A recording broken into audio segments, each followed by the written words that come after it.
Welcome. We're going to call this meeting to order now. It is 2:04 p.m. on January 21st, 2023, and this is a public meeting of the City of Portland's Police Accountability Subcommittee of Officer Accountability.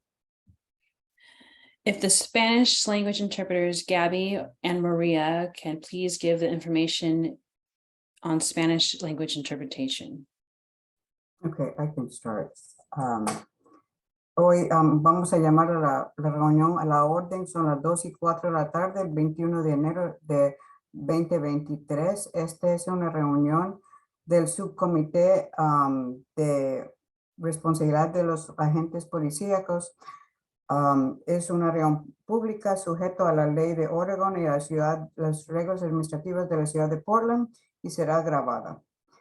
La interpretación en español está disponible para esta reunión. Cuando quieren accesar la interpretación en español, pueden ver a las personas que están hablando, los presentadores en el video, pero el audio será del intérprete, de que está hablando el intérprete. Para accesar esto, por favor, pulse donde dice abajo Language Interpretation en los controles abajo en la pantalla y seleccione español.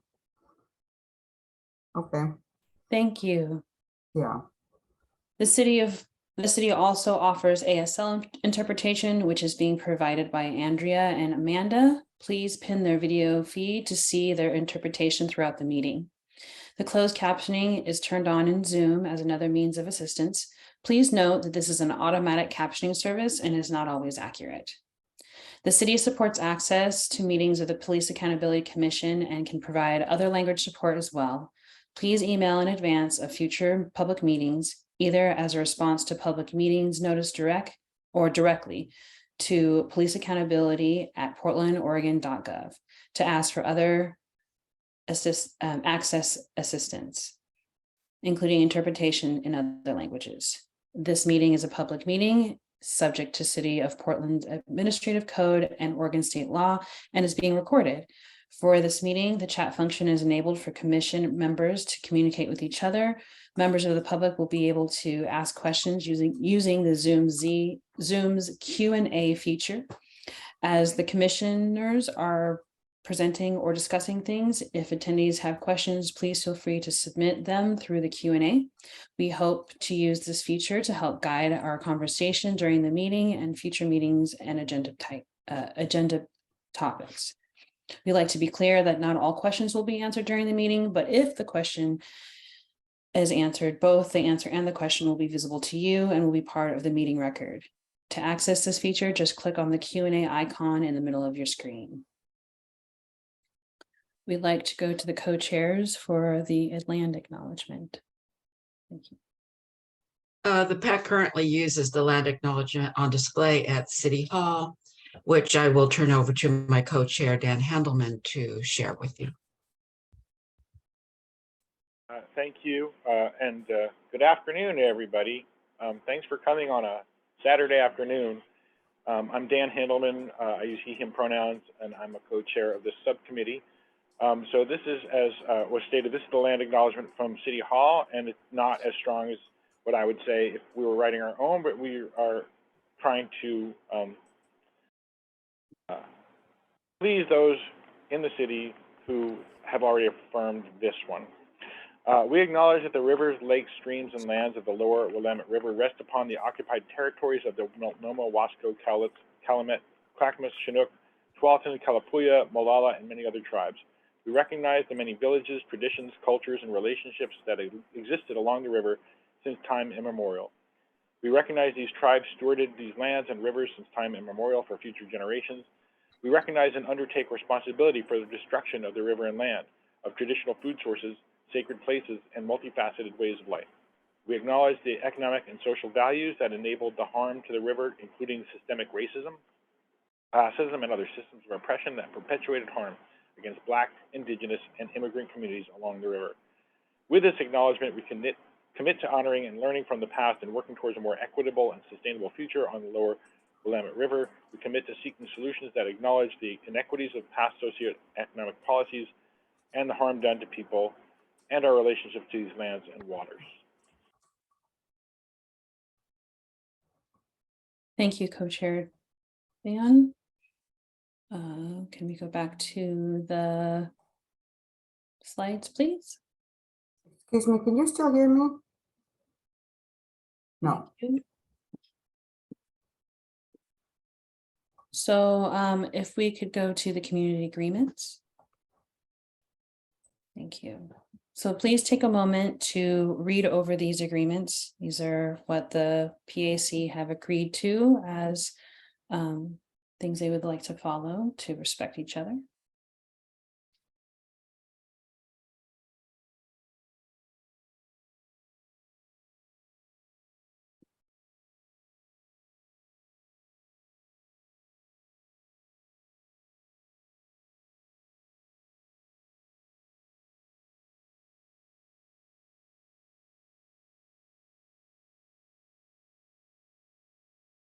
I'd like to point out one of them, just to kind of think about, contribute to overall success of the group by finding ways to participate the best that best meets you. So that's a good one for this meeting since it'll be so long. Next slide, please.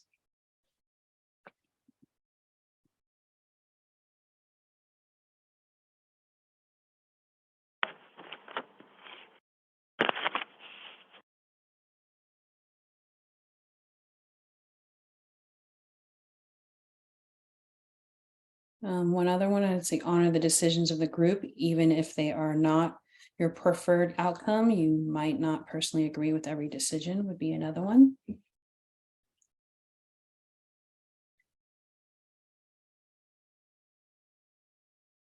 Thank you. Do we all commit to the following community agreements for today's meeting and to gently call in our colleagues and collaborators if needed?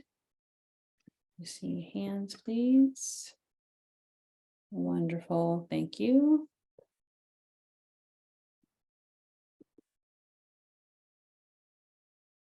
All right, so I will pass it over to the co-chairs to discuss the timeline.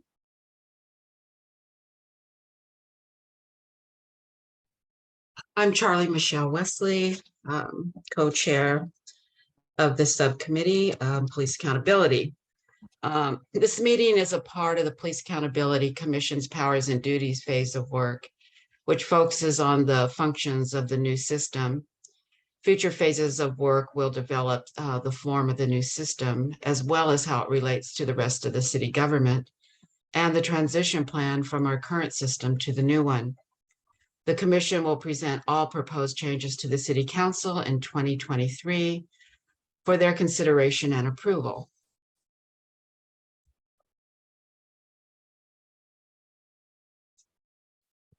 This slide shows the outcome document for the powers and duties phase.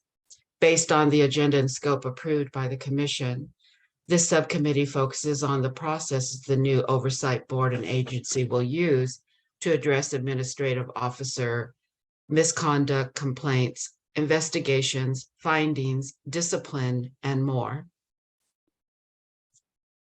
This slide is the current project plan for the powers and duties phase of the Police Accountability Commission's work. It will be updated as needed throughout this phase of work. This slide is for members of the public to be able to understand how the commission gets from now through the end of the phase, which focuses on identifying areas of agreement among commission members as to the functions of the new system. Today's meeting is part of the green box with the red border near the bottom of the screen. That's being pointed out. Thank you. Following today, here are the upcoming meetings of the Police Accountability Commission. Specifically, we'd like to highlight the full PAC will have its next meeting on Thursday, January 26th.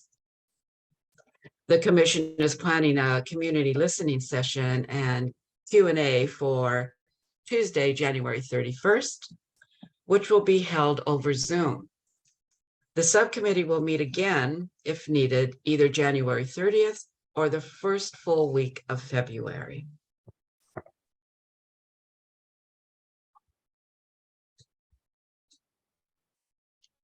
Okay. Today's meeting agenda includes working through the updated co-chair's draft of the areas of agreement on officer accountability, flagging items for further discussion, resolving items, and possibly referring to the document. Oops, sorry, hold on. To the full Police Accountability Commission for their consideration later this month. The subcommittee will also hear public comment during today's meeting. Back to facilitator. Thank you. We are now going to start discussing the draft PAC areas of agreement of officer accountability, which the subcommittee is tasked with referring to the full commission for its approval. I'll now pass it to Charlie or Dan to explain the document. Hi, this Commissioner is, Charlie or Dan, sorry. okay. Well, before we look at this flow chart, which I'm glad we're going to get to in a second, just to contextualize everything, especially for the folks in the audience and people who might be watching this later on video who are not familiar with our subcommittee was charged with looking at the case handling and investigative process the new review board will undertake when they're put into place. It was voted into existence by the public in November of 2020, and we're just now getting to what exactly will happen from the time that a complaint happens until the time that an officer may or may not be disciplined at the end of that. We have to look also at the compliance with state laws and considering the existing procedures that happen right now in the existing oversight system. So we have had several meetings. The last one was on the 9th of January, so it was 12 days ago. And we're trying to get through 6 general broad areas of what's going to happen to those complaints or incidents when the new board investigates them. So you can pull up that flow chart again. That'd be great. So my view is not fitting into the window. So basically at the top of this first slide, you're seeing that the incident happens and then there's a preliminary investigation and there's a couple of branches there. I just want to put a pin in for a later discussion. I'm pointing to my screen and you can't see it. The 2 yellow bubbles right above the purple bubble at the bottom that have question marks in front of them, where we're saying that there could be informal resolution between the officer and their supervisor, but we want to talk about later, not today, whether or not the supervisor can say, no, I don't think that's an appropriate way to resolve this. So we'll get back to that later. So next slide. And this is what happens if an officer files a complaint against another officer and there's no community member involved. And again, flag for future discussion. And this is something that one of our members brought up, and they're not here right now. They're going to join us later today, but that we use the term internal affairs here. And we're not sure who's going to do these officer on officer investigations, and we can talk about that later in our commission's work. But I just want to make sure that we recognize that it may not be internal affairs that does those officer on officer complaints. Right, next slide. Then this is where it goes to a full investigation, and there are a couple possible outcomes there, but one is a dismissal. But then generally the investigation will be forwarded to the boards, and there will be a hearings panel for the next slide. This is all proposed. None of this has been approved by the full commission yet. This is just what we're discussing.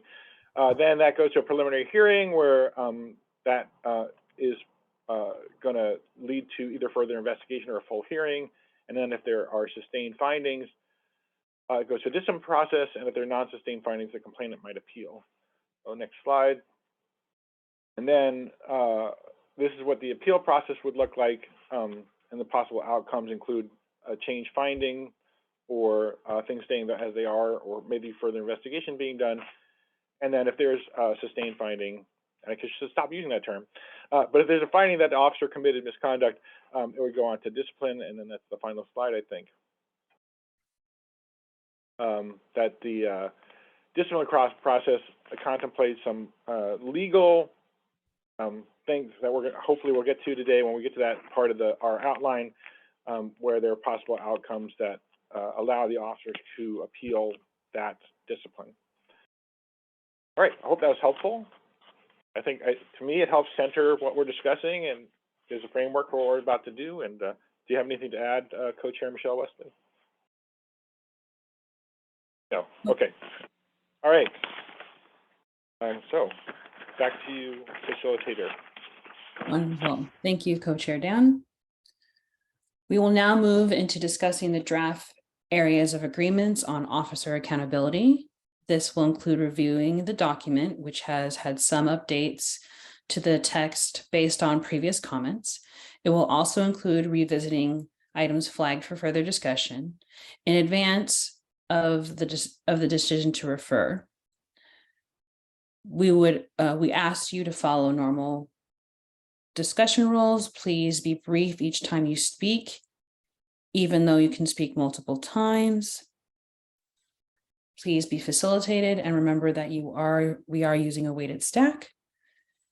In our discussion, finally, be forward-thinking or forward-looking in your comments. Which co-chair would like to start? I believe it will be Co-Chair Michelle Wesley. Okay. Okay, so we're going to start with timelines to complete investigation. That's B3. And let's see. There we go. All right. So B3A, investigations shall be completed in 180 days or less. B3A1, and this is up for discussion. They all are, but this in particular, if investigators are unable, I just want to make sure, okay. If investigators are unable to meet this timeframe targets, the staff shall undertake and provide a written review of the process for the board to identify the source of the delays and implement an action plan for reducing future delays. Did you want to expand on that, Co-Chair Dan? Well, why don't you finish B3A and then we can roll back to the discussion points. Sounds good. The next one is also marked for discussion. So B3A2, informal complaint shall be resolved in 60 days or less. B3A3, up for discussion. These timelines may be extended if more time is needed, including at the request of the complainant and or their attorney. B3A4, discuss. The investigative staff shall inform the board, the complainant, and their advocates, and the officers and their advocates if an investigation goes beyond the mandated timeline. Also, the officer supervisor, the chief and commissioner, should they still be involved in the discipline process. Yeah, there we go. B3A. Great, thanks. So before we turn it over to other commissioners for discussion, I just want to, first of all, again, a broad note about this whole day, and that we, Co-Chair Michelle Wesley and I have been working on putting footnotes into every section, either the broad section or the subsections, depending whether they come from different places, to explain where we got this information from, so that our fellow commissioners, maybe eventually City Council and the public can understand that most of these things come from our research or our life experiences. So those footnotes are in the document. We're not, unless people want to, we're not necessarily going to discuss them today, but I'm hoping that people can approve of that concept of having the footnotes for all these sections. I'm not sure when's the appropriate time to do that. But second of all, the B3A1, the discussion point about if investigators are unable to meet these timeframe targets, and then having the staff try to figure out why it happened, how to fix it. That is directly from the DOJ agreement, and that's where and this is why I explained the footnotes. The footnote explains that that's from DOJ agreement, paragraph 123. So that's how things are working right now with the current system, the independent police review. Then if we want to have other background on the other pieces for discussion, I'm happy to provide that as well. Commissioner McDowell.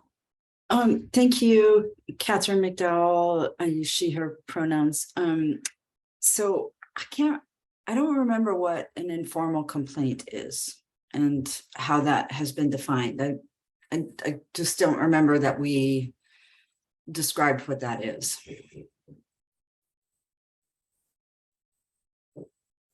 Yeah, that's the thing I kind of referenced in the flow chart.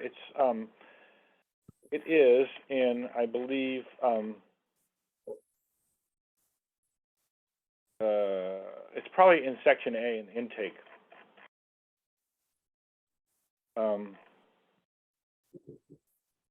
It's 8A8B, which we approved at our previous meeting, which says that if a complainant expresses an interest in resolving the complaint informally through discussion with the officer or supervisor, the board shall determine whether such resolution is appropriate. Once approved, a case can be resolved this way without formal investigation. But I guess you're quite right that we didn't actually call it informal resolution there, so maybe we should make a flag that to make sure that that's clear.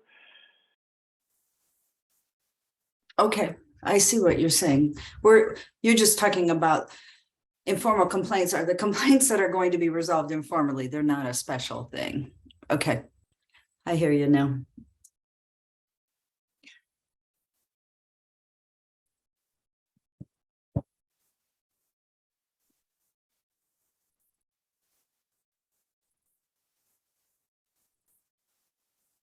Anybody else have comments or questions about this this section? Any one of the pieces of the section?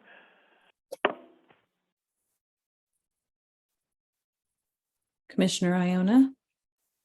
Do we need to say anything about, you know how in some, am I right, in some jurisdictions, if they don't make the 180 days or whatever their deadline is, the complaint just goes away? Do we need to be explicit about the fact that we want these to go, or if the person resigns or anything like that, or retires, do we need to say explicitly that these things will go on even if they go past 180 days until the end? Mm. And I think it's kind of captured in here. I just didn't know if we felt like we needed to come right out and say it, you know, in stronger language. So you're talking about B3A3, where it says the timelines may be extended, including at the request of a complainant and/or their attorney. But it should also say an investigation reaching the 180-day timeline will continue. Period. Right? Or you could say continue until resolution. Yeah.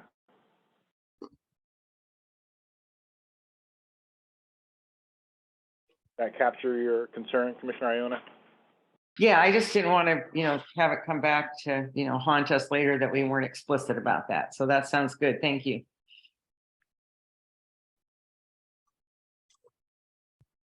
Any other comments or questions about B3A? Additional language? Okay, I don't see any other hands, so.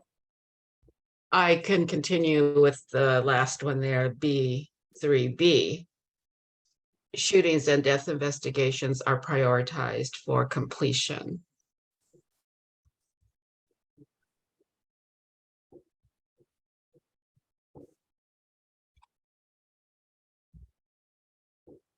Any thoughts or Questions about that? questions?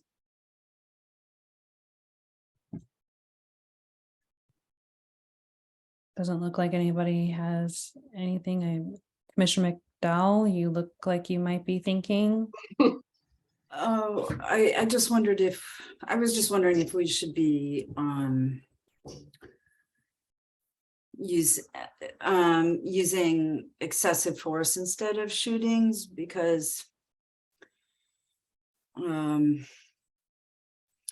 shootings are, you know, only one potential manifestation of excessive force. But I that's what I was thinking about, but I don't. That's a good point, though. It's a good point. So thank you for using your words. Okay.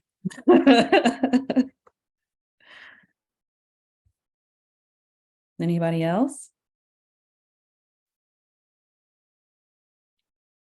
Oh, it's hard to see the brown hands. I'm so sorry. I know, that's why I put up both. First, Commissioner, Co-Chair Charlie, I'll do you first and then Samir. Yeah, your stuff blends in with like the orange and like the other side. So forgive me, I didn't see it. That's okay.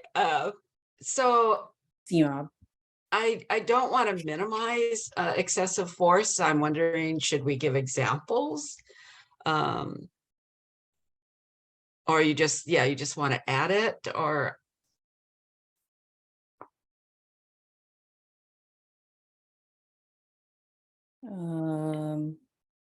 First I want to ask Commissioner Simov, do you have a answer to that, or is that something that you were wanting to also add to, or should I go to Commissioner Co-Chair Dan? I'm sorry. I dawdled a little bit and I missed what Commissioner Michelle Wesley was saying. Okay. So do you mind repeating, Co-Chair Wesley or Co-Chair Dan? Would you like to just answer the question? I think so. Yeah, Christine, definitely had Dan go for it. But the question was whether we should define excessive force. I think that the context of this piece comes from another city, which I can't see off the side of the screen right now, but I think it should be shootings, deadly force, and death investigations, because you don't know if force is excessive or not until the investigation is done, but you know whether force that was used was deadly force or not. So I think the word that we should use there is deadly force and not excessive force. I agree with that. I think that's what I was searching for. So thank you. Co-Chair, Commissioner Simov. Yeah. Yeah, no longer co-chair of nothing. I know.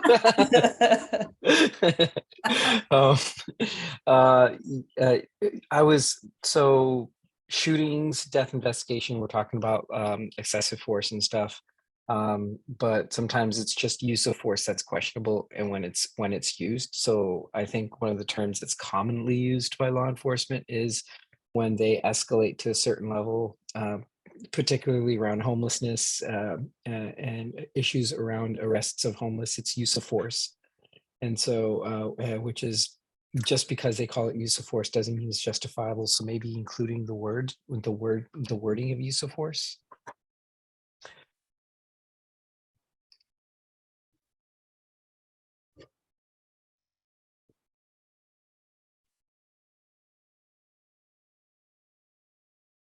Any other comments, language changes, questions? Commissioner Co-Chair Wesley. yeah, so use of deadly force would be shooting, so it's either or. So I do like the use of deadly force, and because that kind of covers it, but then what about other types of forces? Is this just supposed to be about deadly force, this part? Dan, Co-Chair Dan? Yeah, yes, because those are the cases that create the most stir in the community, and they're the ones that people want investigated quickest. So instead of having, because force in Portland is defined as everything from, if a person isn't letting the police put their handcuffs on and they yank their arm up behind their back, which can be very painful. It goes all the way up deadly force. So, the idea of prioritizing is saying these are the most important cases of all, and that's the shooting. And I agree that shootings can be taken out. So you say use of deadly force and death investigations. Yeah, Prioritize. that'd be good. I'm good with that, just as long as it's not minimized the way it was suggested. Okay. And then I saw staff's hand up. It's the exact thing that was just discussed. Was asking, did I ask a clarifying question as to whether the original intent had been to replace or to add? And I think the group has already resolved that question. Thank you. Thank you. All right.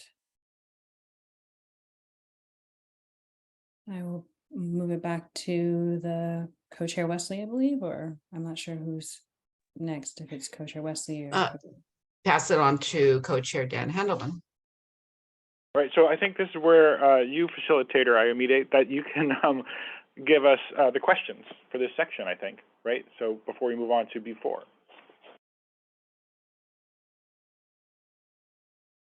Oh, as far as for the Q&A, is that what you're deferring to? No, I mean the questions that we do when we complete a section, because I think we're done with our discussion unless I miss. I am so sorry. I think I'm missing something too. Yes, I didn't realize that was a full section. Sorry about that. So the question is, does everyone feel good about approving this section? Does this look good to everyone? Hands wave. Okay. Oh, I see a actual hand raised. Yeah. First. Co-chair. Sorry, co-chair Charlie. Oh, I was just going to suggest that I think the way they've been asking it is, are there any It's strong? different. Okay. Yep, I'm out of practice. Please forgive me. It's been a little while. Thank you. Thank you. First of all, is there strong opposition to change? The first, which is an investigation reaching the 180-day timeline will continue until resolved. That's the first one. So that's in BA. To the proposed change. Okay. Is there a general agreement to the proposed changes? Okay, fabulous. And is your hands up? Okay, thank you. All right, getting back into the flow of things. Thank you so much, because my brain just totally went, wait, what? Okay. Thank you.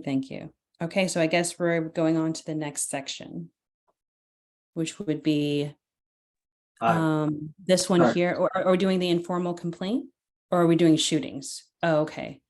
The informal complaints is just a comment. It's Okay, not that's just a comment. change. All right, just double checking because I didn't want to skip anything. Okay. So is there strong opposition to change shootings to use of deadly force? No. Is there general agreement to changing? Okay, I see hands. Wonderful. Thank you. Okay. And now we're going to, which section is next? I can't see. Can we move on? Okay.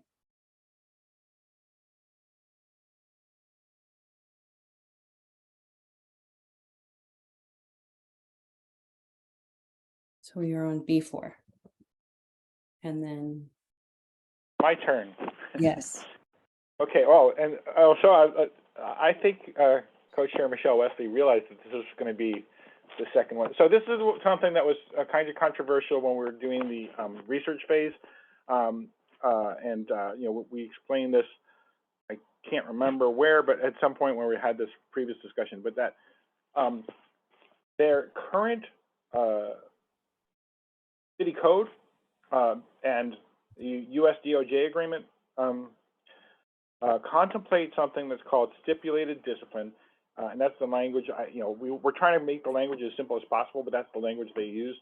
But in parentheses it says that in which an officer admits to misconduct and accepts discipline without a full investigation. So that's an explanation of what stipulated discipline means.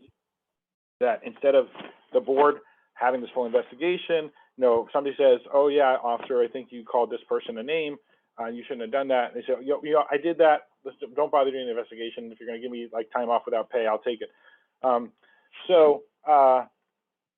That's what this section is all about. So B4A, to expedite the process, officers can admit to misconduct and accept the proposed discipline. To prevent abuse of this provision, guidelines allow the board to investigate the incidents when appropriate. B4B, the following categories of cases are not eligible for stipulated findings and recommended discipline. B4B1 is cases involving alleged use of excessive force, including officer shootings and deaths in custody. B4B2 is cases involving alleged discrimination, disparate treatment, or retaliation.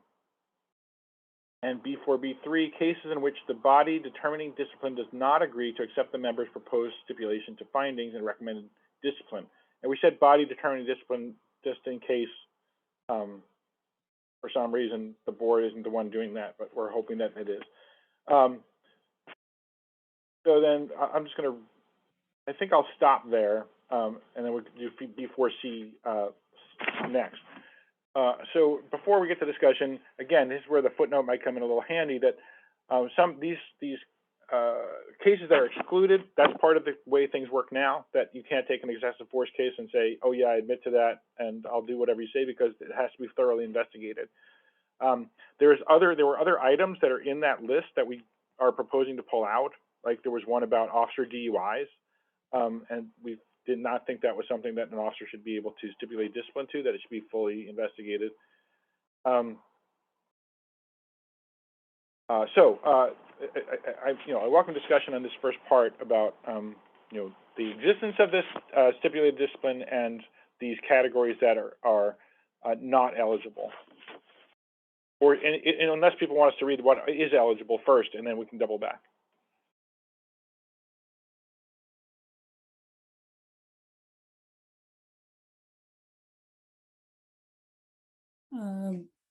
Co-chair Dan, I might suggest maybe you read what is eligible. Do the yes eligibles first. Okay, so Yeah. B4C, the following categories of investigations are eligible for stipulated findings. B4C1, first-time offenses that would not ordinarily lead to discipline of more than 1 day off without pay. So there are lower levels of discipline right now that include command counseling and letters of reprimand. So first-time offenses, you're scoring that. So B4C2 is second-time offenses that would only lead to command counseling or a letter of reprimand.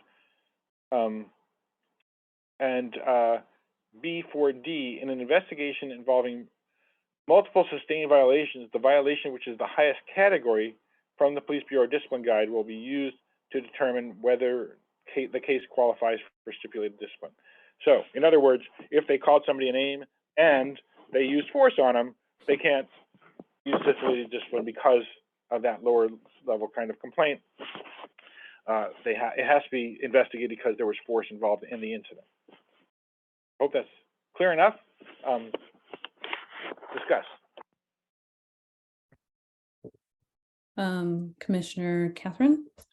Yeah, I just had a question about how this will work, and maybe it's covered on the flow chart and I didn't focus on it, but how, I know we would have a preliminary investigation and then it potentially could go into the stipulated discipline route if it was eligible, but how would the officer know the proposed discipline at that point? I mean, my understanding was that the proposed discipline occurred after a full investigation. So maybe I'm just missing something in terms of just the step-by-step process here. No, that's a good catch. I mean, I don't understand how it works now either, because where is that proposed discipline coming from in the current system? We need to do a little research of that on that. So my suggestion is that we flag that, and we'll try to find the answer to that. Okay. But hopefully we can generally approve the concepts here and then come back to this. And because we're going to do a double back to all the places that we haven't finalized yet, or finalized before we send it on to full commission. And I think that's a very, very important question. Right, just while I have the floor, the only other thing is I think on B4C where it says eligible for stipulated findings, I think it should say stipulated discipline there.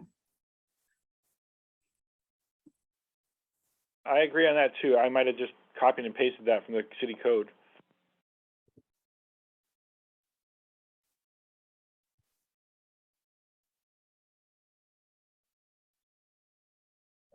Staff? I had two clarifying questions. One was exactly what Commissioner Catherine brought. The other question was the question about sustained violations and how a violation would be considered sustained prior to or instead of at the stage in which a stipulation would be accepted. The word sustain is not supposed to be in there.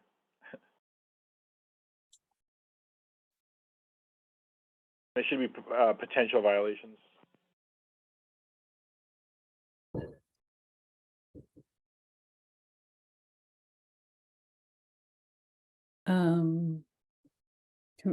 Co-chair Charlie? Yeah, I was just wondering if before B3, cases in which the body, and maybe we can add the deciding body, or what kind of body is that?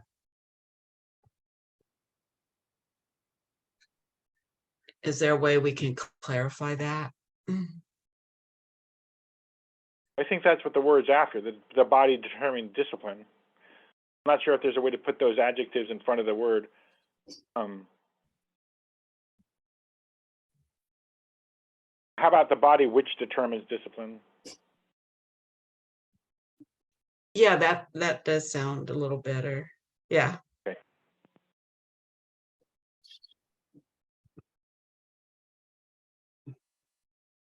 So, sorry. Oh, Commissioner McDowell. Yeah, thank you. Sorry, I just, I noticed that we're also, and maybe this is related and we can just check this as we were thinking about the proposed discipline, but we're referencing the Police Bureau Discipline Guide and is that something that in our hearings and discipline process we are incorporating here? I guess I just don't want to implicitly agree that we're using the Police Bureau Discipline Guide without having had a discussion around that. Well, unfortunately, that is part of the negotiations with the PPA, and its the current discipline guide is wrapped into that contract. And regardless of right now, Through 2025, right? Right, through 2025. So you know, we should say the city's discipline guide probably, because in that way, if it's not under the auspices of the police bureau later on, we should probably say the city's discipline guide. Okay. Is it's potentially replaced by the state guide, right? Isn't that? Yeah, I had this discussion with staff earlier today. The state guide only gives a floor, and then individual cities can add to that. So it'll still be the city's guide. I see. Okay. Thank you. Based on the state's guidelines. Got it. Staff, was your question answered? I was going to provide basically the same information that Co-Chair Nam did, so no need to speak. I wonder if we can call it the board's discipline guide. It's just. No, I'm afraid we can't do that. Why not? Because right now the board is not authorized to create the discipline guide by the charter, so we'd have to change the charter to do that. So, okay, all right. Discipline guide, and you know the board is part of the city, so we can Okay. we can put that into our bin of things to ask the city to do, but you know. Okay. Accept that.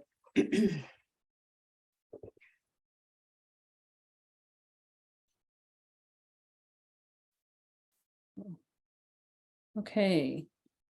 Is that the end of this section? First of all, were there any other areas that anyone wanted to revisit in this area, in this section? Okay. All right. So it looks like there are 3 proposed changes. No, let's see here, 4. First I just want to ask the commission, is it okay if I lump all 4 of them together, just so we can kind of get, all right. So first, the proposed change in B43, B43B3, which is the word which and determined. So switch it to the proposed changes which and the word determined. B4C, removing findings and replacing with discipline.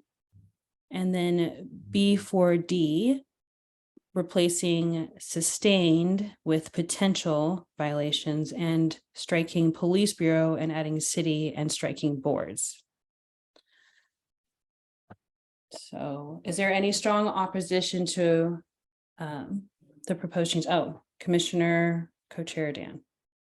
Okay, before we move on to the approval of those, I just noticed that the cases that are not eligible for stipulated discipline, the language is again, this is indeed copied right from the current city code. It says stipulated findings and recommended discipline. So we want to say stipulated discipline to be consistent, right? Okay, thank you. Sorry to interrupt. We were on a great roll there. Okay. Okay, so let's try that again. Sorry, I'm gonna have to make this a little bit bigger because I am having a hard time seeing. Okay, great. Let's see here.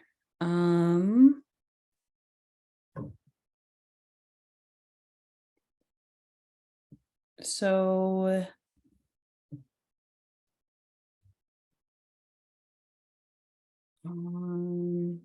staff, can you possibly read where I left off? Because I got slightly confused by where that was that Commissioner Dan was talking about. Yeah, And so there I are thought- 5 proposed changes to this section. One is Yes. in B4B, changing from stipulated findings and recommended discipline to Yep. stipulated discipline. Second change is in B4B3, changing from the body Which- determining discipline to the body which determines discipline. Yep. Third change is in B4C, changing from stipulated findings to stipulated discipline. Fourth change is in B4D, changing from multiple sustained violations to multiple potential violations. The fifth change is also in B4D. Oh, changing and that's from where I the missed Police it. Bureau Discipline Guide to the city's discipline guide. Okay, Those are Thank 5 you. together. yeah, because you did the one that was on B4A, right? That's the one that was changed before. That's just a comment. That's not a change. Okay. They both show, anytime there's a comment is where the highlighting comes up. The highlighting and the line. The line is, there's a line under the whole thing. This was already there. This is just a flag for further discussion why it's highlighted, because there's a comment added. Okay, So that's not a proposed change of any variety. There's no No, change. it's just a proposed. comment. Yeah, Correct. okay, good. Just making sure. All right, so is there strong opposition to the proposed changes that staff verbalized? Is there general agreement to the proposed changes that staff just verbalized for me? Thank you. All right. Can we move on? Oh, sorry. So My was that turn. yes? Sorry, my screen switched to like a different view, so I couldn't see everybody. Okay, my turn. All right. Co-chair Charlie Michelle Wesley, B5. Investigations of deadly force, deaths in custody. And this is, we need to discuss this whole section. B5A. Dan, Co-chair Dan, should I just read all the way through first, or you suggest us stopping at any point first? Is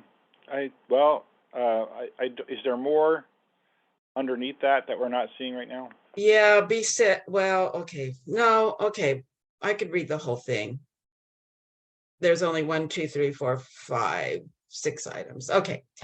B5A, when an incident involving police use of deadly force or a death in custody, the board shall follow these procedures.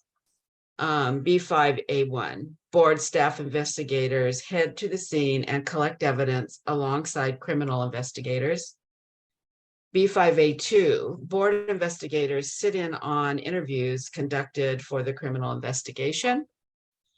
B5A3, when those criminal investigation interviews are completed, if there are questions about the possible administrative violations, board investigators will ask questions of witnesses and, if available, involved officers. B5B, the community member who is harmed or their supervisors shall be considered as complainants and should have full rights to appeal. B5B1, in cases in which survivors choose not to file a complaint, the investigation should still be handled in the same way as all other misconduct investigations. Open for discussion.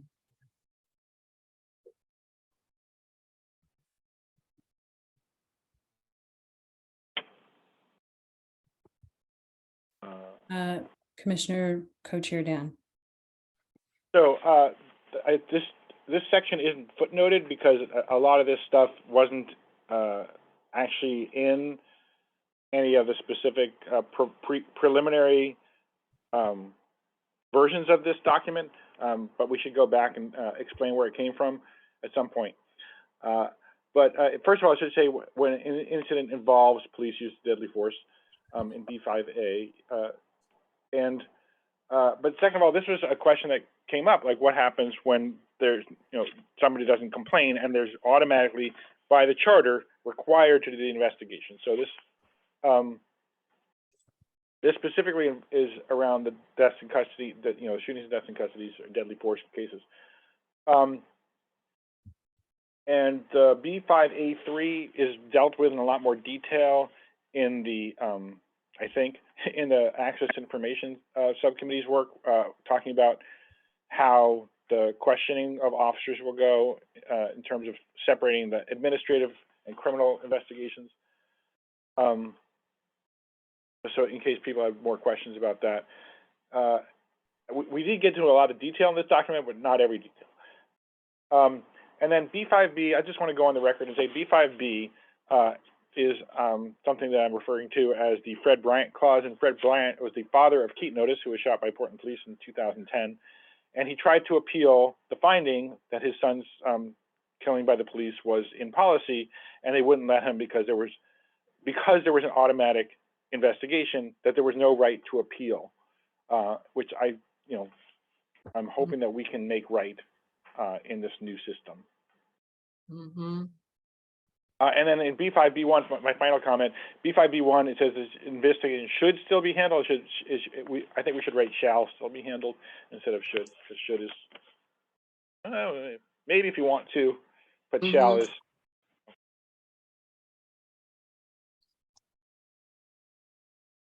Sorry, was that for B5B or for B5B1? Apologies.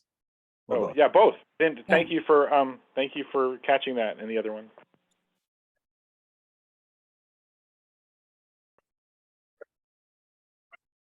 Okay, any other comments? Additional language changes? Commissioner McDowell? Thank you. I think maybe if we said the community on B5B, we said the community member who was injured or killed would be more descriptive than the community member who is harmed. I just, that seemed a little vague to me, so. Well, yeah, I think to avoid jeers, that we should probably write a community member is injured or the survivors if they are killed. Because if they're killed, they won't have any ability to do any of these things. Okay. I saw Commissioner Iona and then staff had their hand up. Do we need to say that if the when the questioning is done by the criminal side, that they need to leave the room before the board investigators have a chance to ask extra questions?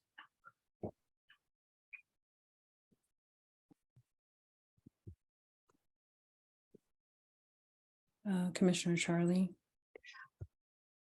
I don't have an answer to that. I have an answer in regards to the kill, the B5B. So go ahead with Did you have an answer for that, Commissioner Seymour?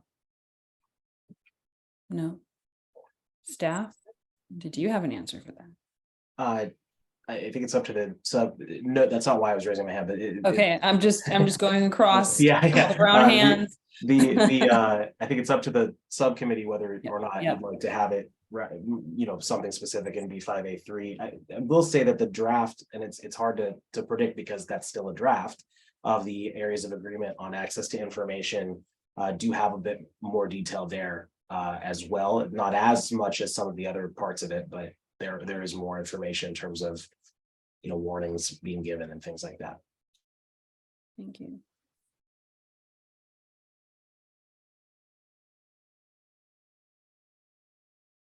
So to answer Commissioner Iona's question, we can add that in here if you want to. I think that, again, that's addressed in the other document.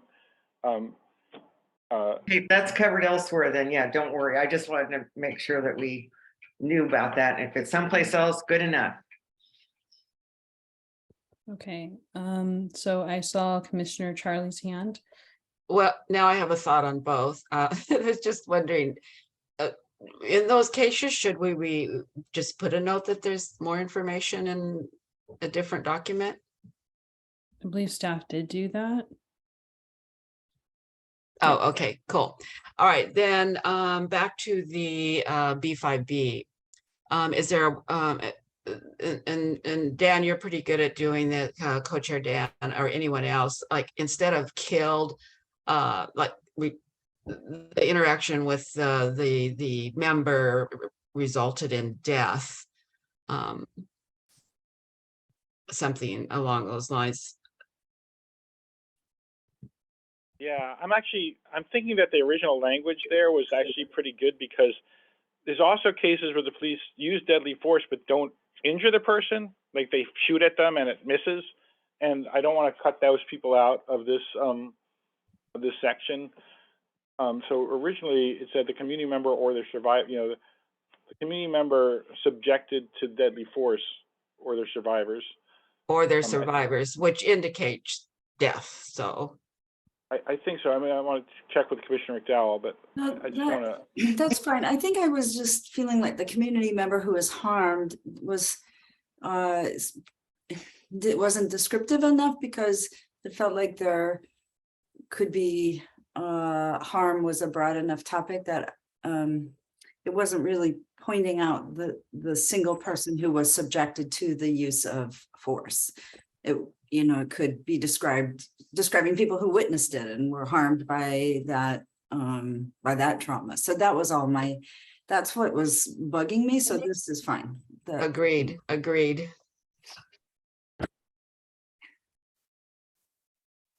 Okay, so I'm just gonna roll back and make sure that Commissioner Seamob had everything answered, hand raised. Okay. And then I saw that staff put their hand down as well. Are you okay as well? Was going to ask if deadly force included missed shots in that exact example. So yeah, resolved. Thank you. Okay, wonderful. Okay, lots of language there. Very, very good. I guess just one question for Commissioner and Co-Chair Charlie. The second most recent time you spoke was the addition of this phrase, but then in the most recent time you said it might be implicit. So just wanted to check if that's still something that you'd like in or not. No, you can strike that.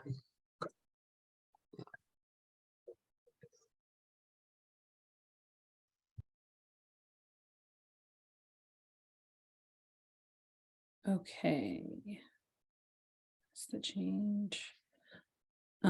Commissioner, co-chair, Handelman, please. Oh, so yeah, before you erase that, a lot of other comments got left in, even though I'd like to just, I think we should leave that in. I think that very much clarifies it instead of being implicit. I think we should just be really, I like having that phrase in there. Yeah, I'm good with both.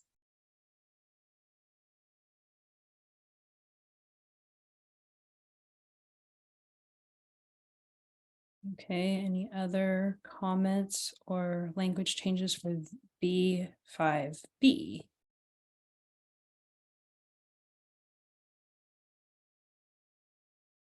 Okay.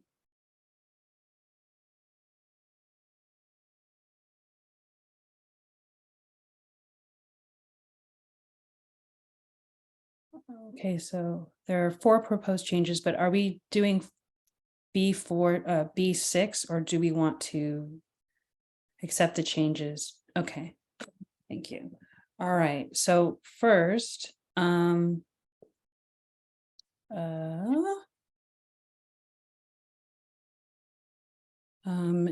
is there, are there any other changes that folks would like to see?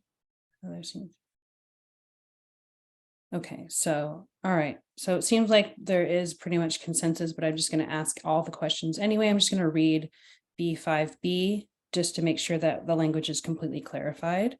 The community member subject to use of deadly force or their survivors, if the interaction results in death, shall be considered as the complainant and shall have full rights to appeal, is the language that is accepted. Is this the language that everyone accepts?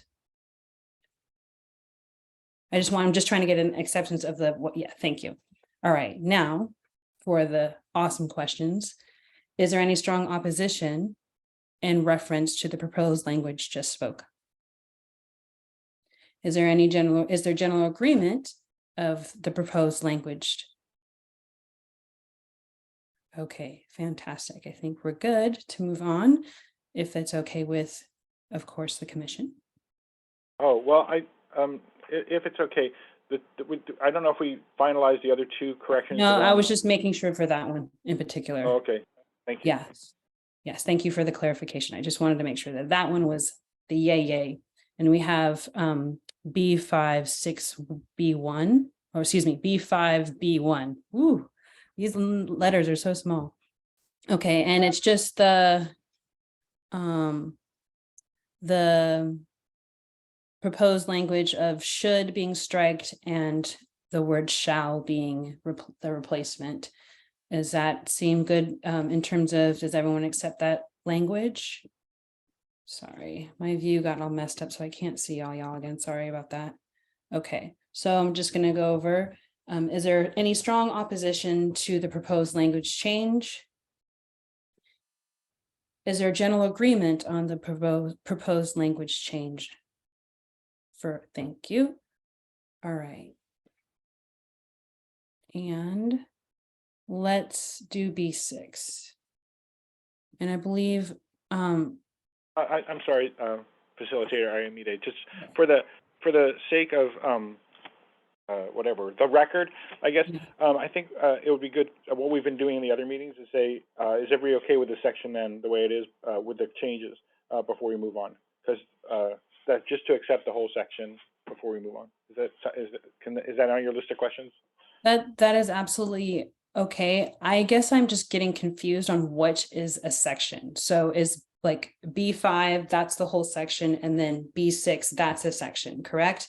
I just wanted to make sure, because that was my next question, because I know that there had been some changes in B6 before we started, and that made me slightly confused in terms of what is a section. Okay, thank you so much. So is there general consensus on the changes in this section? Okay, fabulous. Yes, thank you, and thank you for clarifying that for me as well, co-chair Handelman.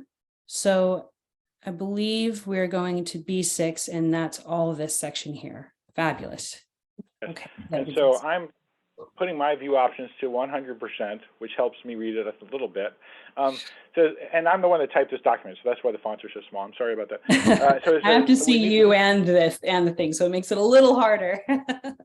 But go ahead. So we want to discuss this section, information provided to officers, and a lot of this comes from existing documents.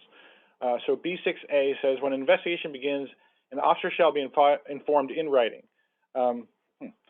B6A1, the nature of the investigation. That mistyped, why is that underlined? Okay, Microsoft Word. B6A2, whether the member is a witness or an involved member. And B6A3, other information necessary to reasonably apprise, we might want to fix that word, the involved member of the nature of the allegations, including the time, date, and location of the incident, if known. B6A4, no information that would compromise the integrity of the investigation shall be shared with the involved officer. And then we have a special discussion point there, and this is our last part of this half of the outline, by the way, which is we need to determine whether if the officer files complaints against other officers or any of the above steps different. So that is something we might want to put into the future discussion points unless people have an answer right now.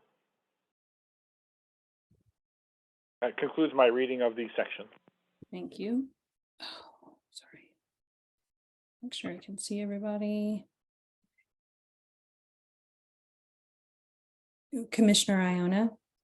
So why would you not want to inform officers if it's an inter-officer complaint?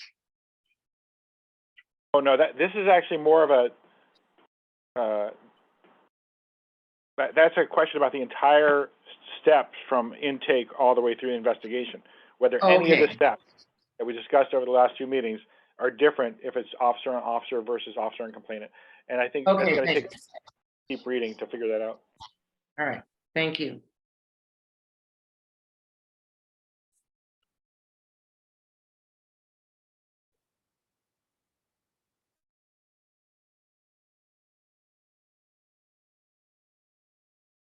Commissioner Handelman. I'm calling on myself. So I think that I'd like to change apprise to advise because I think that's a more understandable word. And like I said, we're trying to keep the language simple and clear when we can.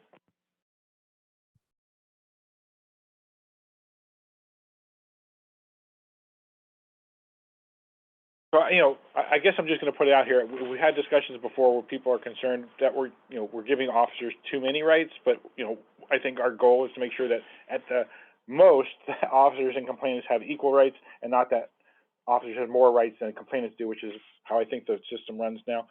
So is there any concern about this information being shared with officers? I don't see any objections. So. Great, ask the questions. Okay, well, first, does anyone have any other additional language changes or any other comments for this section? Fabulous. Oh, wait, there is a hand, CMOB, Commissioner CMOB. Sorry, it was juggling around in my head and I actually kind of had to look it up. But I think when we advise that being that these are all legal issues that we're giving counsel versus informing. So I think we should be a little bit clear whether reasonably advise or inform. I'm sorry, it was like wordplay right there, but I had to.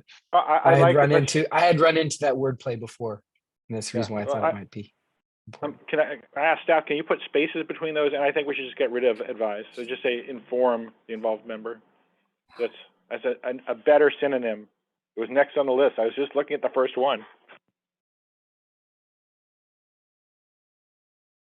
Okay, I just want to make sure that the word that is being actually added is inform.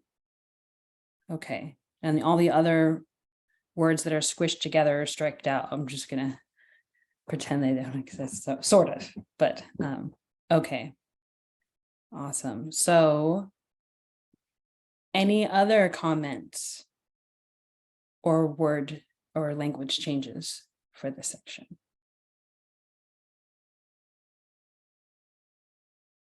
Okay, so for the record, the proposed change is necessary to inform, the word inform is the proposed change. And I'll just read into record. Other information necessary to reasonably inform the involved member of the nature of the allegations, including the time, date, and location of the incident, if known.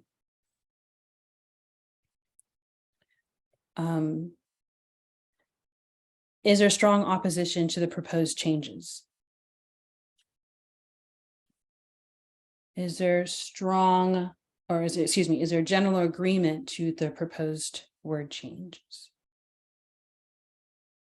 Thank you very much.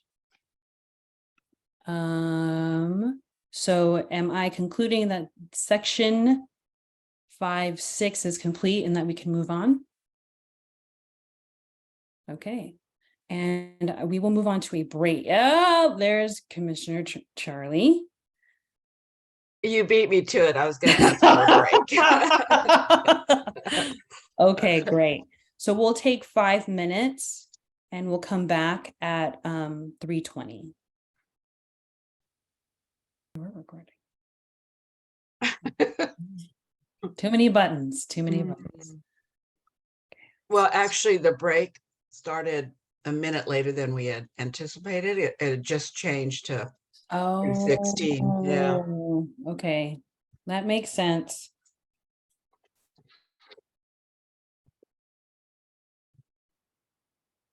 Okay.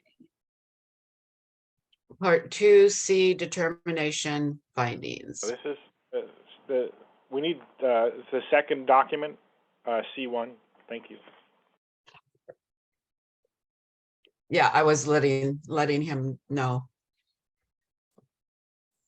All right, are we all ready?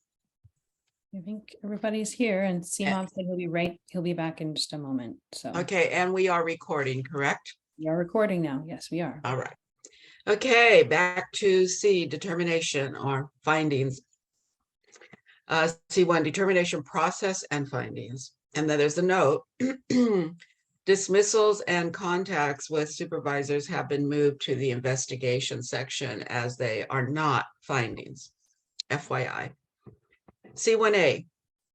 Findings are determined using the preponderance of the evidence standard.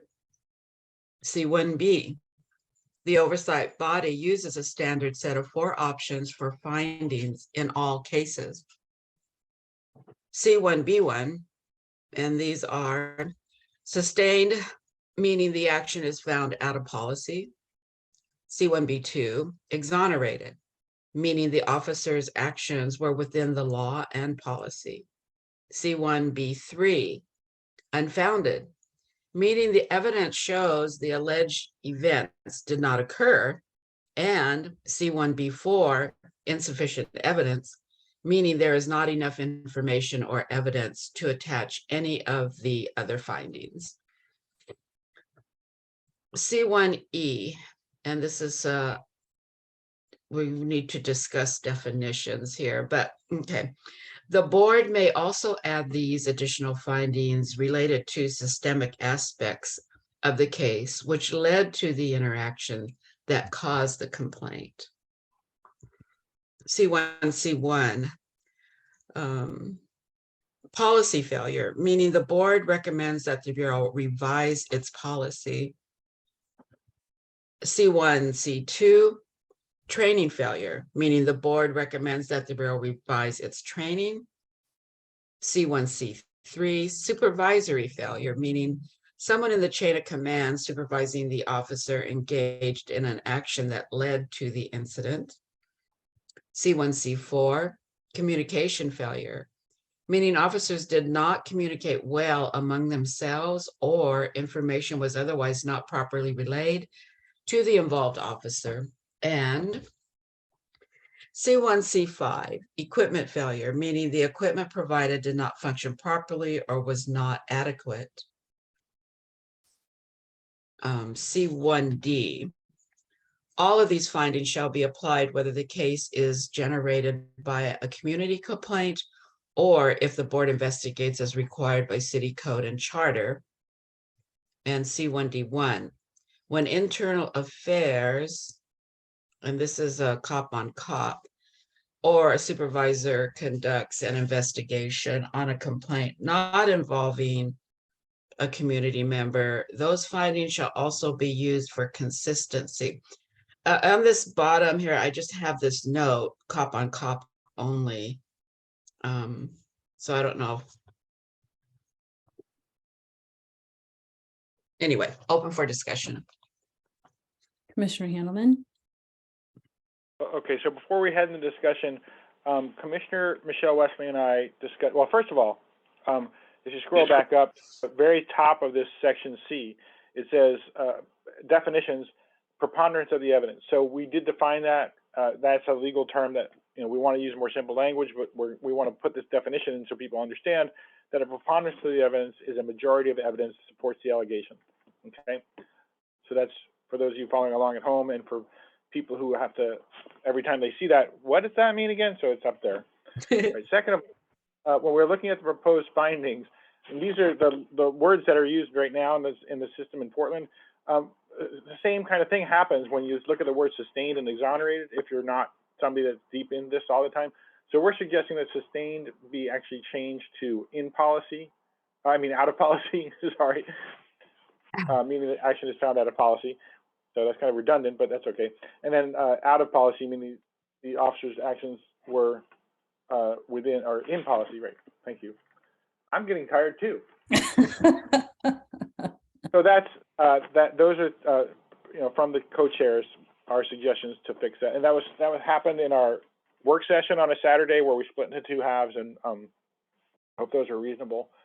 And I thought there was one more item. Oh, so that last item where it mentions internal affairs, and what my co-chair called cop on cop. This is our first opportunity to put in when the body investigating officer complaints not involving community members, or a supervisor conducts an investigation. I think when the body or supervisor investigating officer complaints. Excuse me. Hey, Co-Chair Wesley, I saw your hand up. Yeah, I was just as soon as they finished this one. Yep. Just making sure you know that I can see it. Yay! Is it okay if I ask make a suggestion at this point, Yes. co-chair? Yeah. All right, and I'm being facilitated, so okay. Back up in those changes at the top, sustained and exonerated.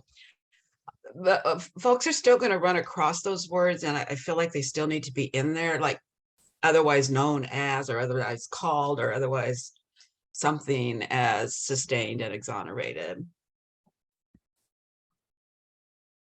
I know for me personally, and I'm not the only one, they may not make that connection if they just see just one or the other. So I don't know.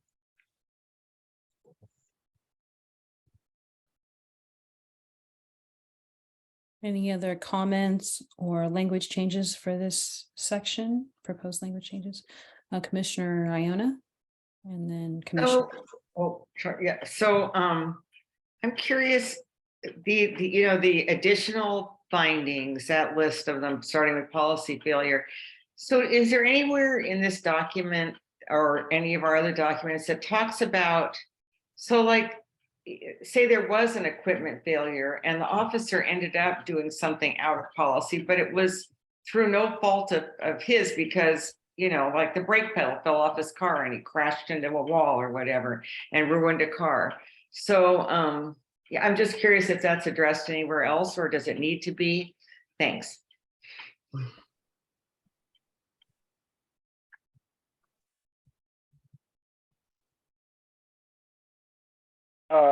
Well, I guess I'll answer that. definition of the other definition says the board may also add these additional findings related to systemic aspects of the case, which relate to the interaction. So perhaps what we should say is, well, that's the thing is that this means that it could be an out of policy finding that, and those things also happened, or it could be an in policy finding, those things also happened.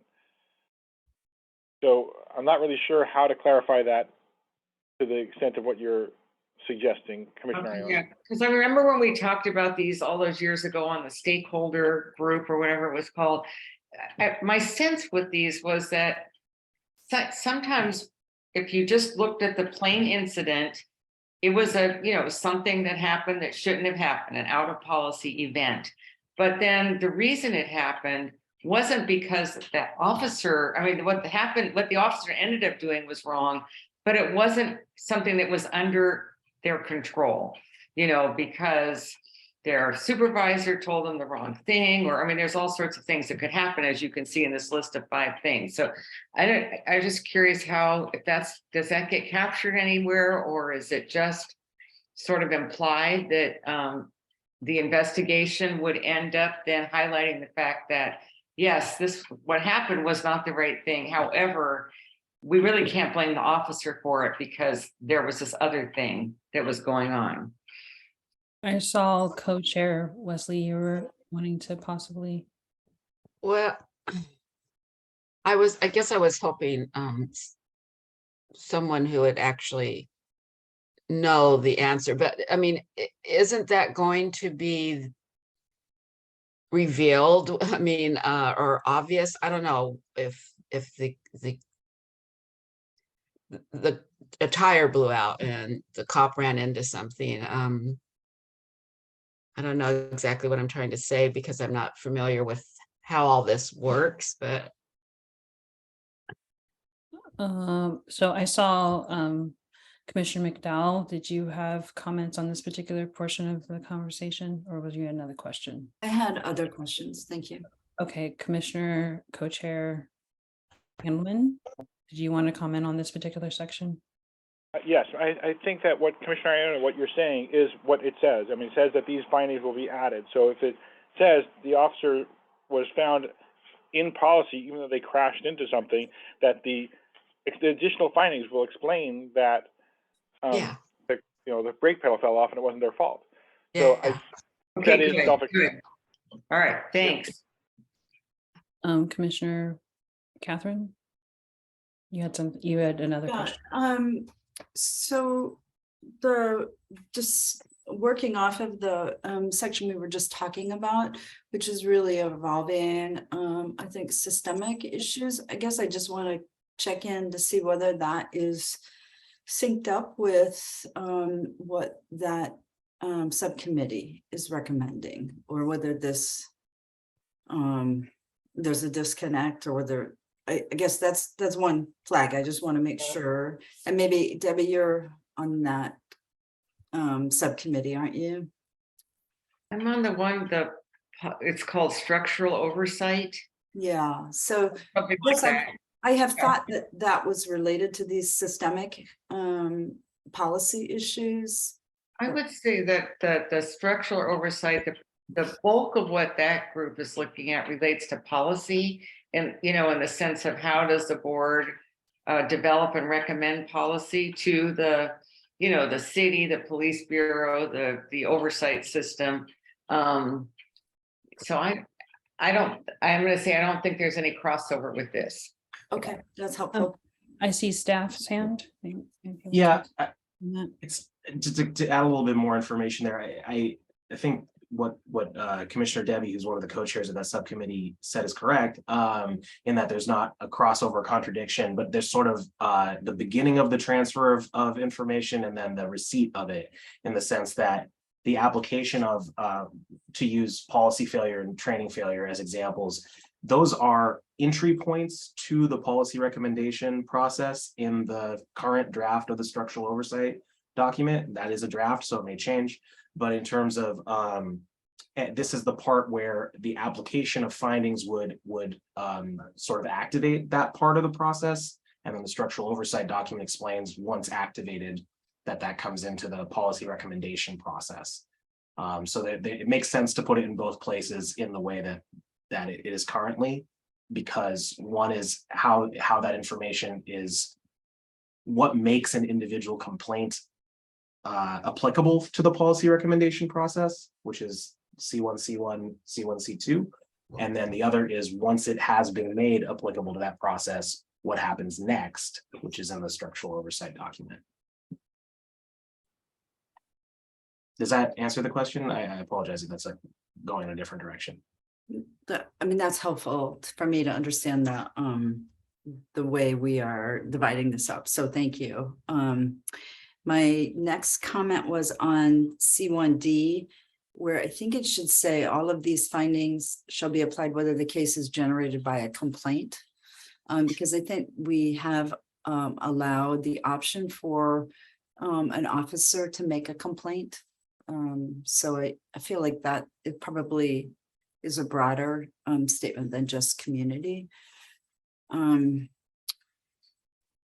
then lastly, I just wondered if the C1D1, the last provision, whether that is whether folks feel comfortable that that's within our jurisdiction to recommend, or since we're saying these would be investigated by the Bureau, whether we should be recommending, but not stating what findings they should be using. And maybe we do have jurisdiction through the charter to make that kind of proposal, but I just wonder if it should be phrased in terms of a recommendation. I'm just not sure about that piece. So that's a question. Thank you. Commissioner Handelman. To address Commissioner McDowell's last point, you may be right. I think it's good though if we're trying to define the system of oversight of complaints against police officers, that we should put this in, and then if somebody thinks that it's not in our authority, that they should address that later. But we're trying to address the system of investigations about police misconduct. But I hear you. It's not necessarily within our purview. In terms of the earlier section, which is off the top of the screen now, but the one with we changed the proposed findings from exonerated, I'd like to propose two things. First of all, to say in C1B1, meaning the action is found to have violated policy. So we're not saying out of policy twice.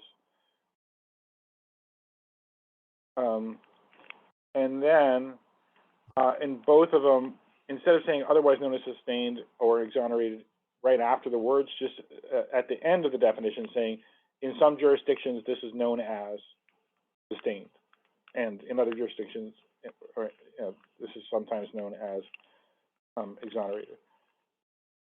And that way we're not saying otherwise known as so that they can use them interchangeably. We want them to use the same language so that they're consistent. I'm hoping that is okay. Good point.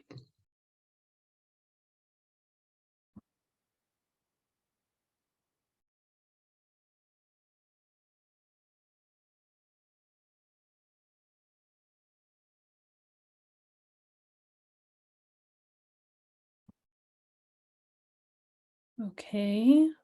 Are there any other proposed language changes or comments for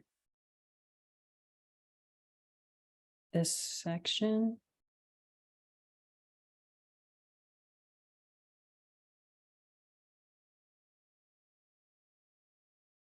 No. I just want to make sure that we actually went through all of this section. Thank you. It's hard to tell when you, yeah, thank you. I want to make sure. Wonderful. Okay, so it looks like we have 1, 2, is there 3 changes? 3 changes? I can't quite tell. C1, C5, is that a change?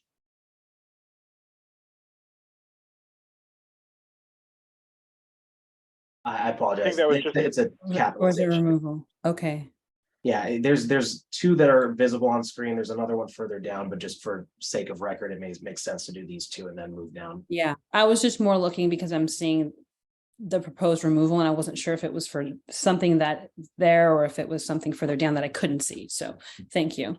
All right, so we'll start with the first two of C1B1. I'll just read it and I'll also read C1B2. Let's see. The proposed change is out of policy, meaning the action is found to have violated policy in some jurisdictions. This is known as sustained. C1B2, in policy, meaning the officer's actions were within the law and policy. In some jurisdictions, this is known as exonerated.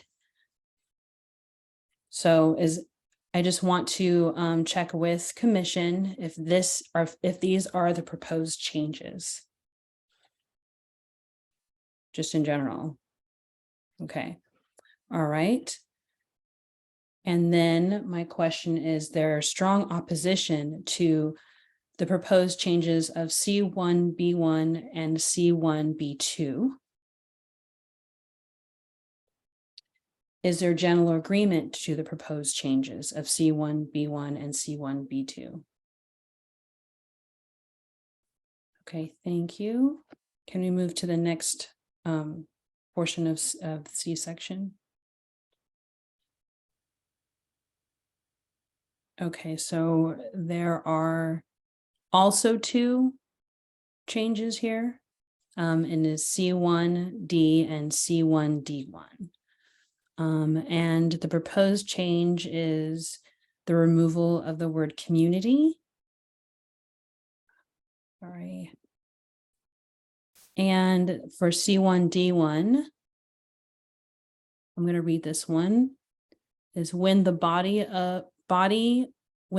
or supervision investigating officer complaints not involving community members conducts an investigation, these findings shall also be used for consistencies. Okay. So that is the proposed change. And I did do the word community in the very beginning. So I just want to make sure with the commission, these are the proposed changes that we're looking at. Okay, thank you. All right, then my next question, is there strong opposition to the proposed changes that I have read out onto the floor? Looks like there isn't. Is there general agreement to the proposed changes that were read in, well, now I can't see the numbers, thank you. All right. And this concludes section C, if I'm correct. Is it okay to move on? Okay, I see hands from co-chairs, so I'm going to assume that that's good. All right, all right. Okay, Yeah, and that was, if you don't mind, I'm just gonna, if when other commissioners, when you hear our facilitator ask, is it okay to move on? It'd be helpful if you all respond as well. Thank you. I appreciate that. Okay, thanks. Oh, So now it's my turn. Yep, and it's C2, I believe, hearings. Hearings, preliminary hearings, and panels. This is a new heading that we added from the previous time that we've discussed this in a public meeting.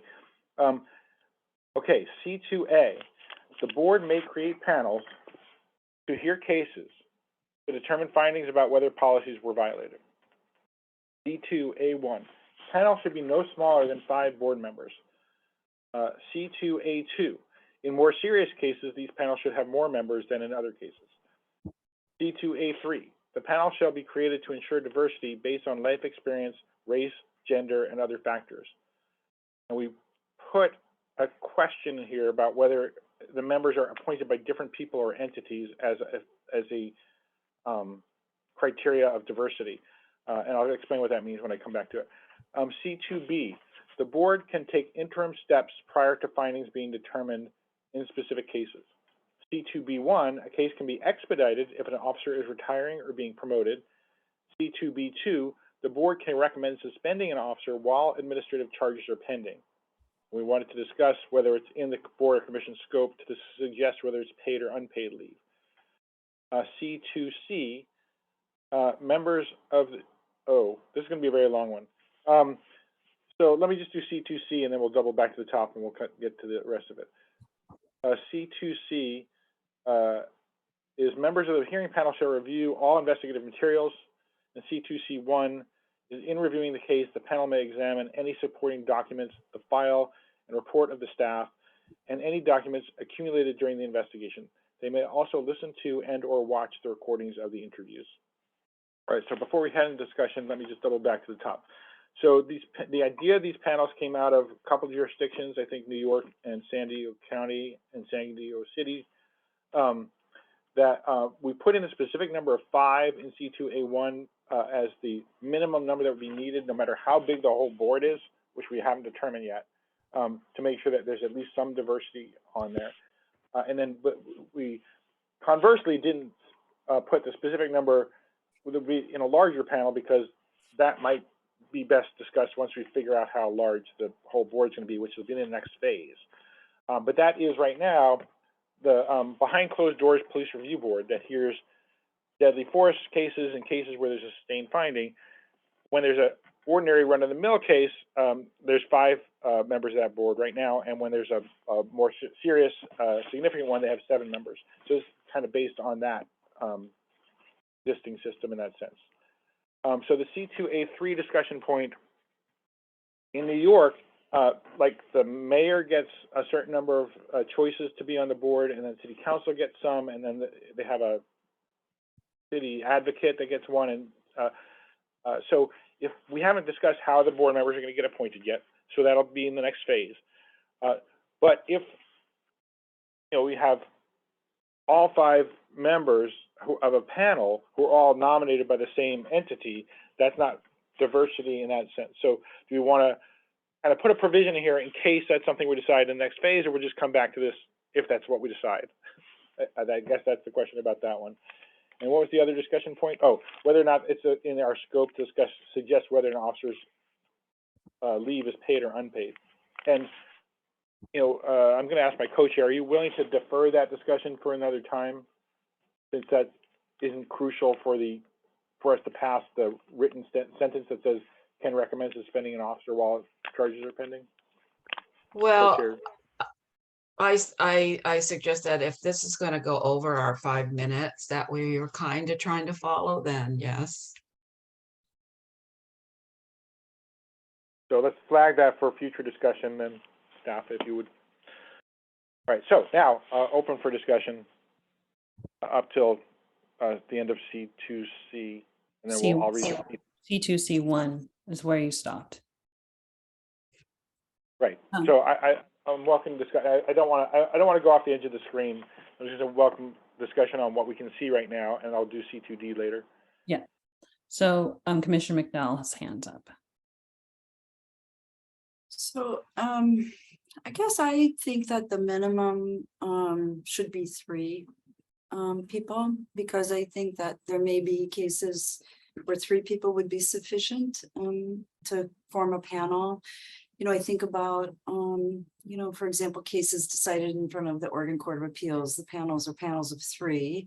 They do that in part because just the volume of cases. So they divide up in, the entire court into panels of 3 to hear cases, to just be able to keep that volume of cases moving. And in terms of like the administrative tribunals that I practice in front of, it's often 3 members, and actually my experience is it's more unwieldy when there's more, when you have 5 or 7 members. So that's just my thought, that if we're going to set a minimum, it should be at 3, not 5. I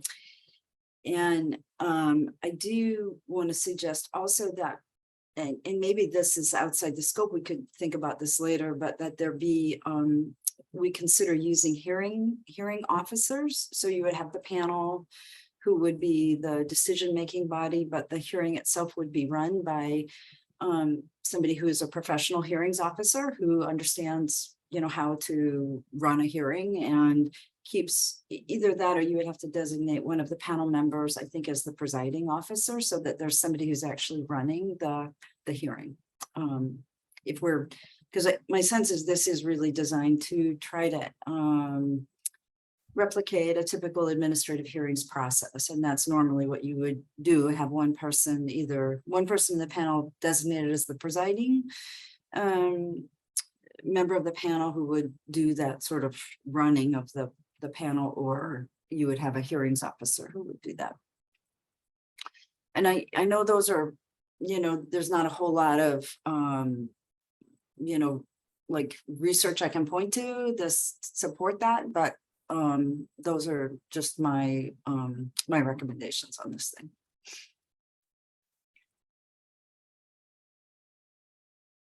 Commissioner Iona. So Commissioner McDowell, your experiences with the court system, and then I, attended those citizen review committees over the years, and they have 11. And they sometimes, if all 11 are there, are hearing the appeals with a huge group. So I just wonder, I think the one thing that's different about the courts is everybody there is professional, they're trained lawyers and all of that, where our group is going to be, more come from the community.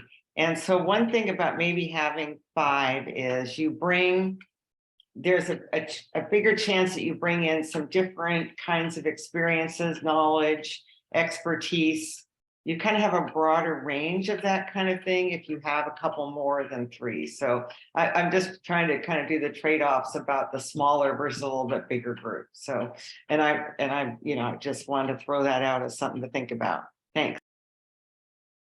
Yeah, just to quickly clarify, when I'm talking about administrative tribunals that I practice in front of, those are not the courts. That would be the equivalent to what we're talking about here, an administrative body. And those I often practice in front of either a single member or a panel of 3. So it's not just the courts. I think administrative bodies often work this way.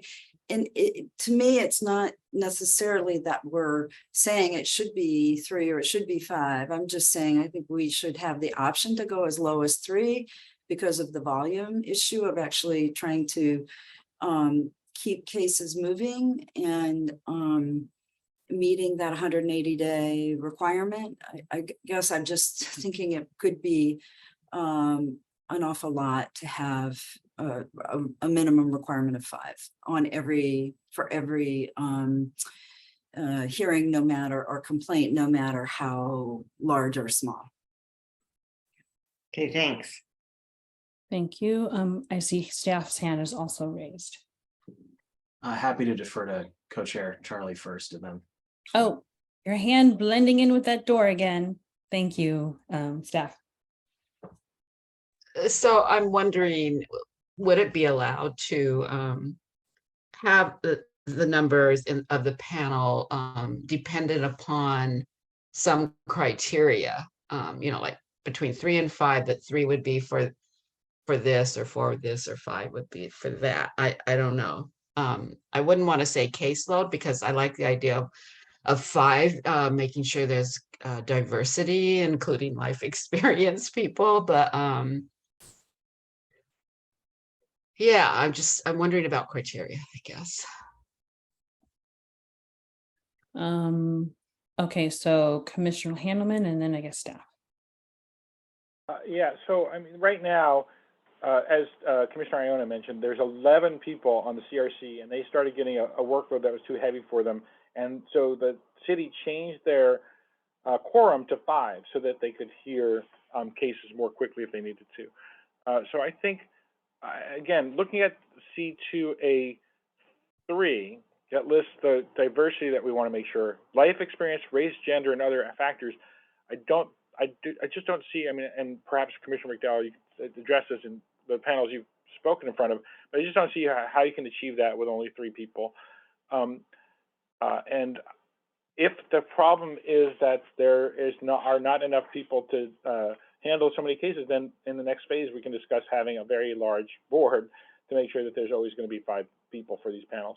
But I think in order to ensure that diversity, that we're not rushing cases through with a set of people who are all like-minded, it would be best to have a minimum of 5.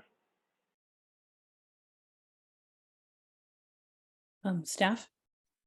Yeah, two comments. One, this would be sort of at the informal 5-minute rule and maybe worth flagging and moving on from. Possibly also, this might be something that, because it is related to the form of the new system, which relates to the agenda and scope that the full commission approved and revised in as recently as September, as something that may just make sense to leave until the next phase if the criteria, which is more relevant to this phase, is NC2A3. But in either way, just wanted to mention the sort of informal flag for further discussion if 5 minutes is insufficient. Cool. And I see Commissioner Seemob's hand. Yeah, I would second Samir on that, where I was actually headed. And I think it would also be better to be able to get on something like this, probably the broader consensus or understanding from the commission as a whole. We are answerable to the community for when it comes to creating a system for police accountability. And what would be more assuring to that community is, would it be a panel of 3 or would it be 5 or more? So I think it's a very strong thing to ask.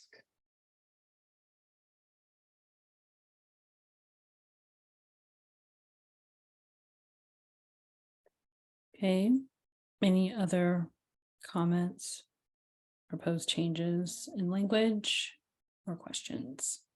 Can we just include the issue of whether to consider using hearings officers in that discussion? I just think this is like how to make this kind of, to make this hearing process work, I think is, typically you would have somebody who's presiding. So if we could just put that off to with that discussion, I think that would be a helpful flag. Co-chair Handelman, and then I saw staff's hand too. Well, actually, I was going to suggest, because it's nowhere else, that I want to try to avoid renumbering everything, but C2A4, we should add a C2A4 that says each panel shall have a presiding officer that runs the meeting. And we can discuss, if that's a member of the board or not. That can be, we discuss that in the next phase. Is that okay?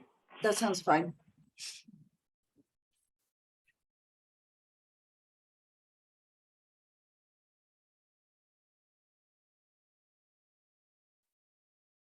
Or shall have, thank you.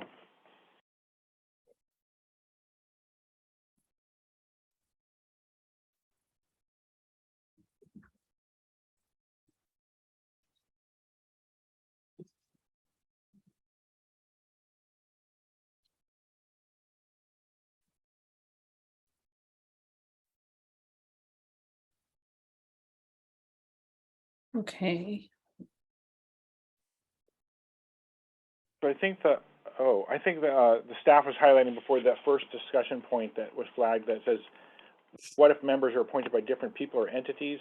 I think that maybe we can leave that as another thing to discuss down the line, if that's okay with people. I'd like to start reading C2D, and if we can double back to this, somebody had outstanding questions. Is that right? I don't see any hesitance or any no's. Because I think C2D might be the last one. I lost my No, cheat sheet here. Yeah, C2D3 goes down to C2D3. The panel shall hold a preliminary hearing to assess the completeness and readiness of the investigation for a full hearing. And I'll come back to this in a minute. Again, C2D1, the complainant and officer will be notified of the date of the preliminary hearing, but are not required to attend. they may appear with any or all of their support persons. C2D2, public comment on the readiness of the investigation will be taken before the panel makes a decision whether to proceed. And then C2D3, the panel will decide by majority vote whether to, now we're getting to real small numbers here. C23's Roman numeral 1, send the case back for further investigation, specifying the information sought, or C23 Roman numeral 2, send the case forward to a full hearing. So this whole idea of a preliminary hearing, I don't know how to explain it, but it exists right now in the current system with IPR and CRC. And it was originally designed to try to dismiss cases, but it became something that became more functional as the system developed and as it exists now, where so that you don't get everybody in the same room as you're about to start a hearing and then say, oh, you know what, we didn't look at this one piece of paper, or we didn't interview this one witness, that the case could be sent back for more investigation before the full hearing happened. So that's the idea of this preliminary hearing.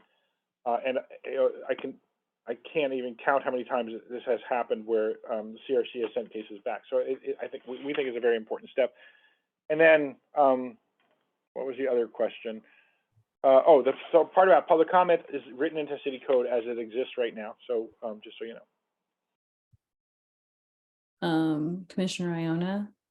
So I think you can figure this out by that they take public comment, but do we want to just make clear that this preliminary hearing will occur and be open to the public? Or do we think it's not necessary because when you read down, it says they'll take public comment? Well, I have to go back up. Oh, you're on mute. And I can't hear you. Sorry about that.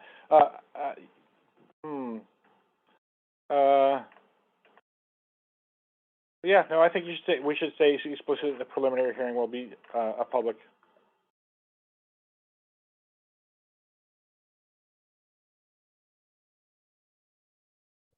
Yeah.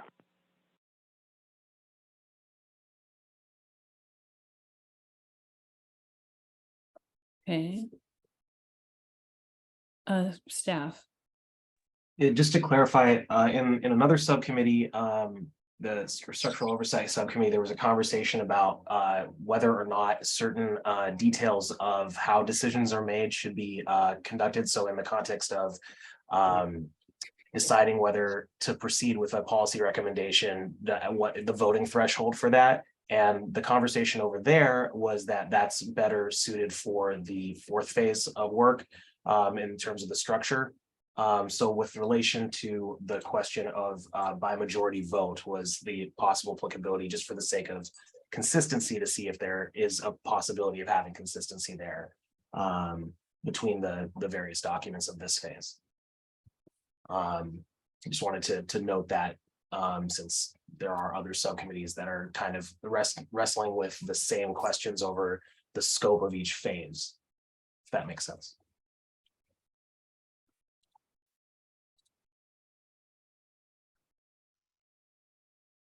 Commissioner Handelman.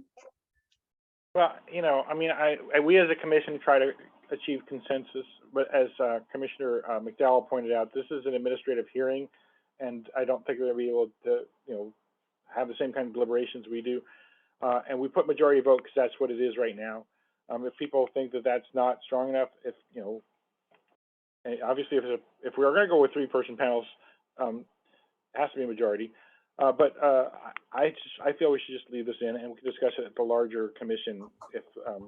If people don't like it at that level, we can have another discussion there.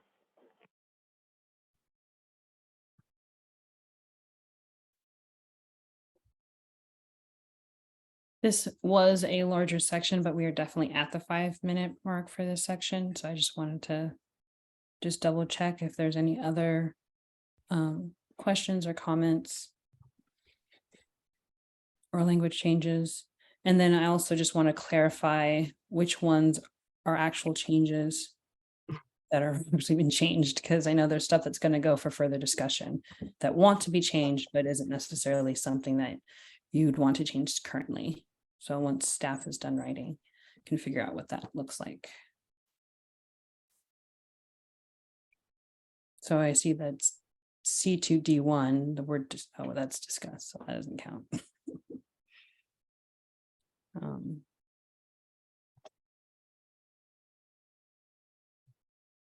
So just C2A4 and C2D2 are ones that would be discussing now, and then the other ones are being pushed off to or flagged for further discussion for at the full commission meeting. Is that correct? Well, some, we might come back to some of them before we send this to the full commission, but the one for the full commission is the majority question. Okay. Okay. So maybe it's the second go around. We'll go through some of the other ones, but the current changes that we're gonna find consensus are C2A4 and C2D. So the addition of each panel shall have a presiding individual over each hearing is the additional information put in. And then the C2D2, the panel shall hold a public preliminary hearing to assess the completeness of and readiness of the investigation for a full hearing. Those are the two areas that we're discussing for me to ask the questions for. Just want to make sure everybody's like on board with that. I see co-chair. Okay, thank you. Is there any strong opposition to the proposed changes or the proposed added C2A4? And then the proposed change in C2D2? Is there general agreement to these proposed changes and additions? Okay, thank you.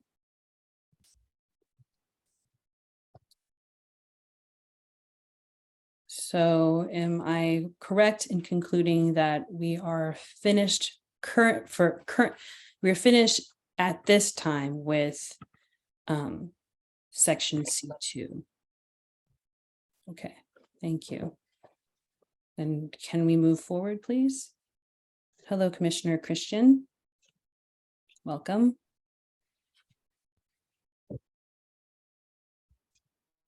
Okay, this next section is mine. Wow. Okay. It's a page and a half. So do you want to just do what's on the 2C3? Let's see. C3B? That's what's on the screen currently. Goes to C3 to C3A6. If that would be easier to manage, I just don't, I so. want to make sure I don't want to leave out something that would be pertinent to like do all three 3CA. Does it go down to, it's good. Okay. It goes down to 6 here.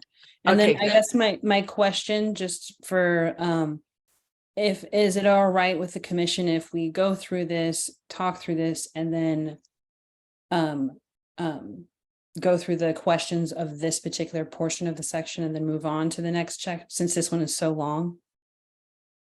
Is that okay with commission? Okay, so let's do that. That way we just know how much we're going through at one time. Well, continue to do it in sections. Yeah. Yes, Yeah, right. because it'll just make it easier so we don't have to keep scrolling back and forth because I'm trying to look at you and the language on the screen. Okay, and I was wondering, Kristen, we're on part 2. Somewhere around page 5. It depends on your copy. Section C2, hearings, preliminary hearings and panels. All right, C2A.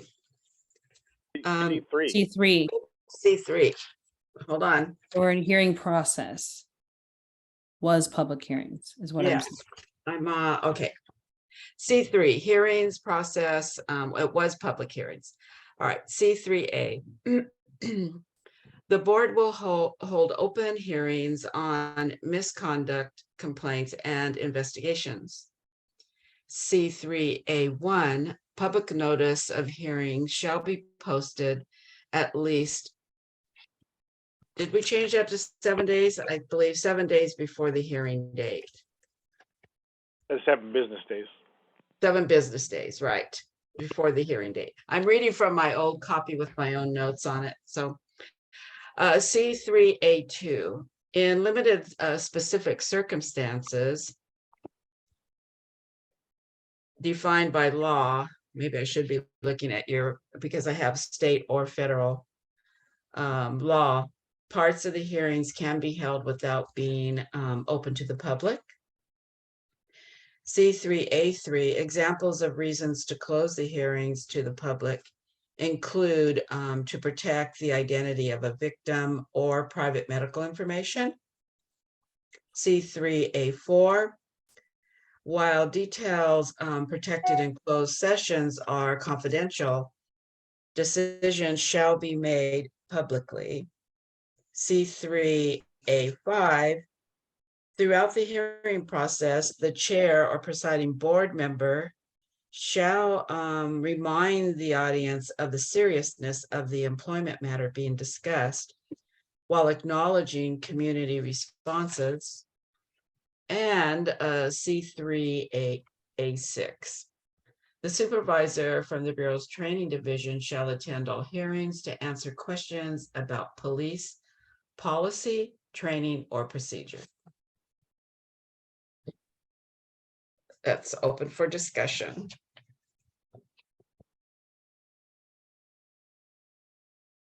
Where's that other copy? Commissioner Co-Chair Dan.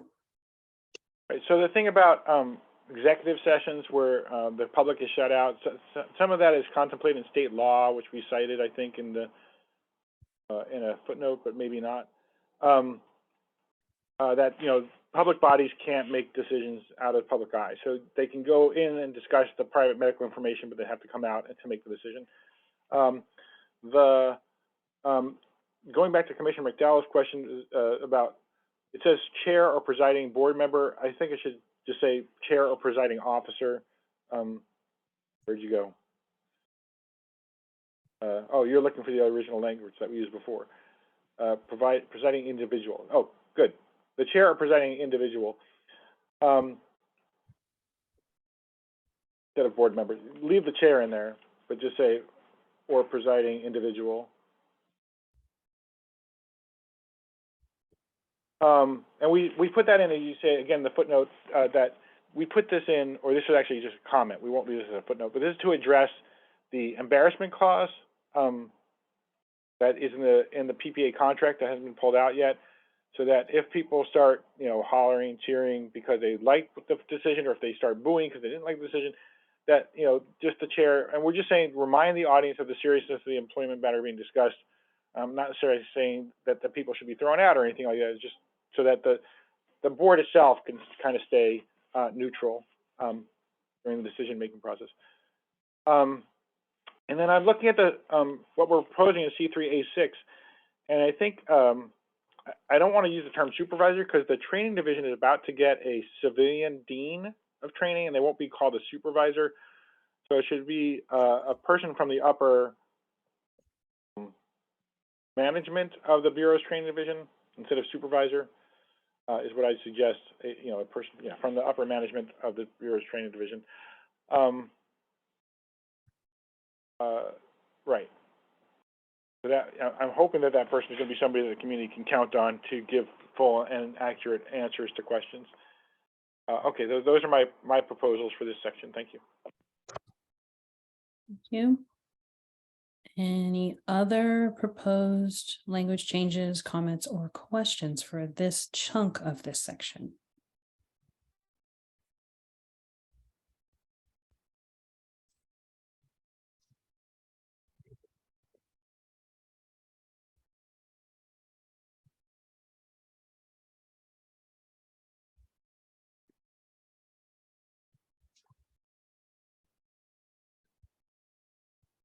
Okay,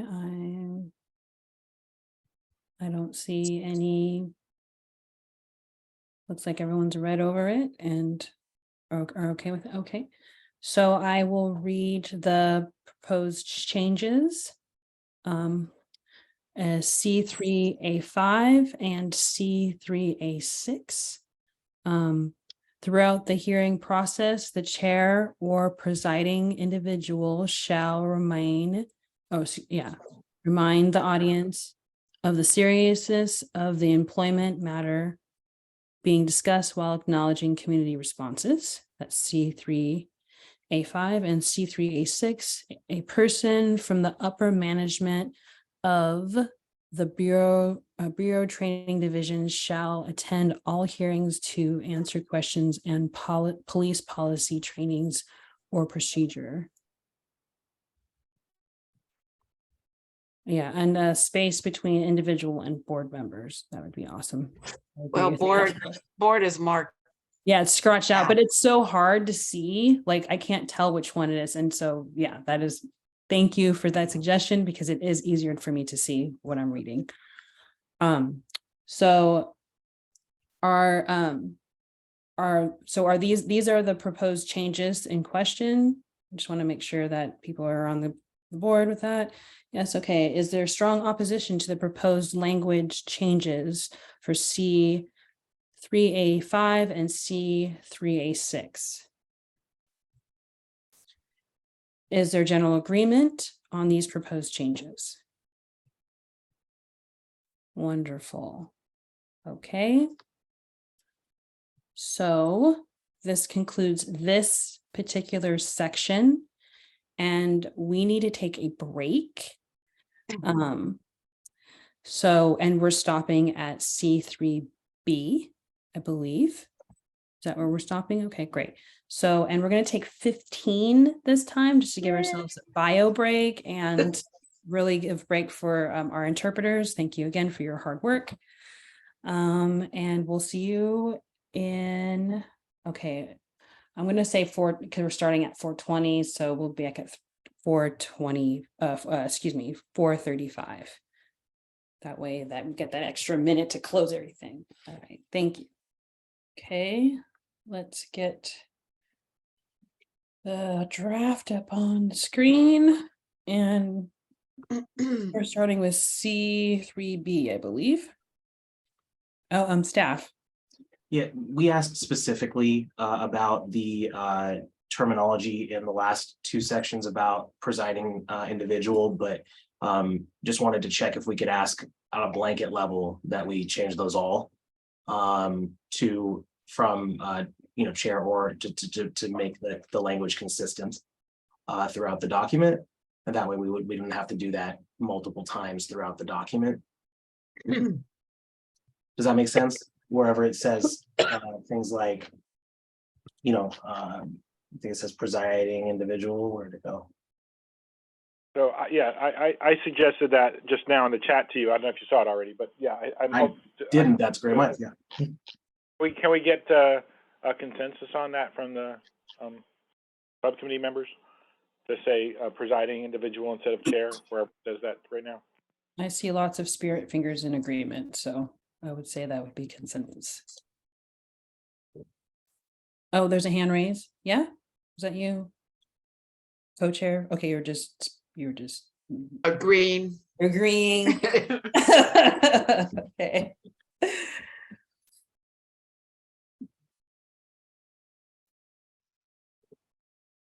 Okay, so I think what I would like to do for this section, just to kind of, again, getting our flow back in, of course, with the consensus with the commission, is to go over C3B, like all of it, clarify and make sure that we're saying yes and have consensus on that, then go to C3C, do the same thing because it's longer, and then when we go to C3D, E, and F, we can just put all those together since they're shorter.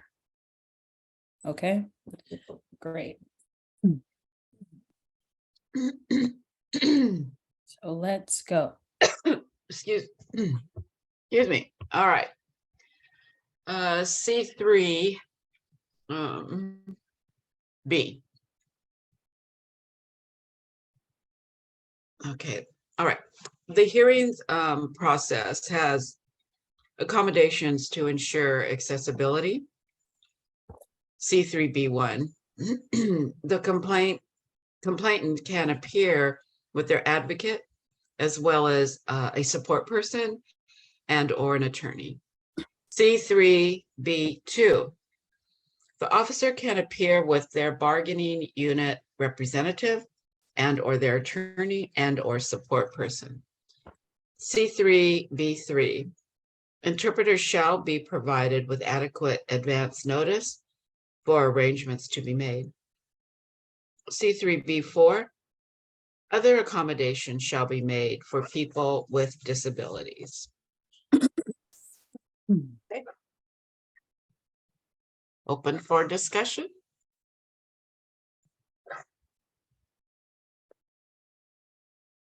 Commissioner Handelman?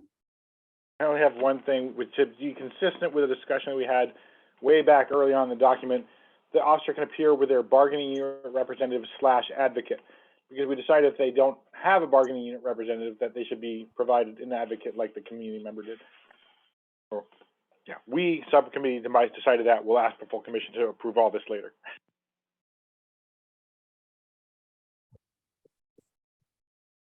Okay. Any other comments, questions? Commissioner Semo? Yeah, this is just for my education, but what do we mean by support person? How could I better be informed as to what that is?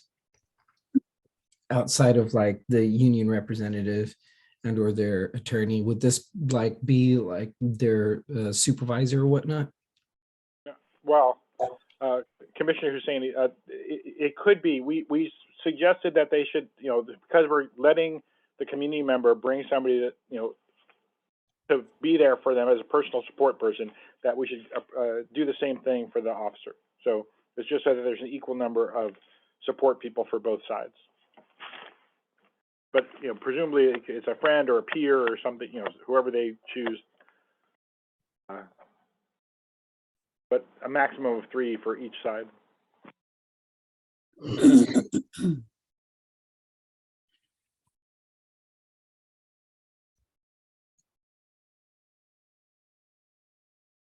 Any other questions? Changes in language? Thoughts, comments on this section?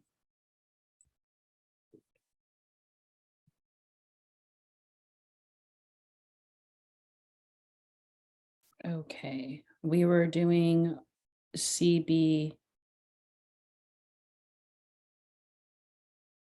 Thank you. I just want to make sure that I'm in the right section.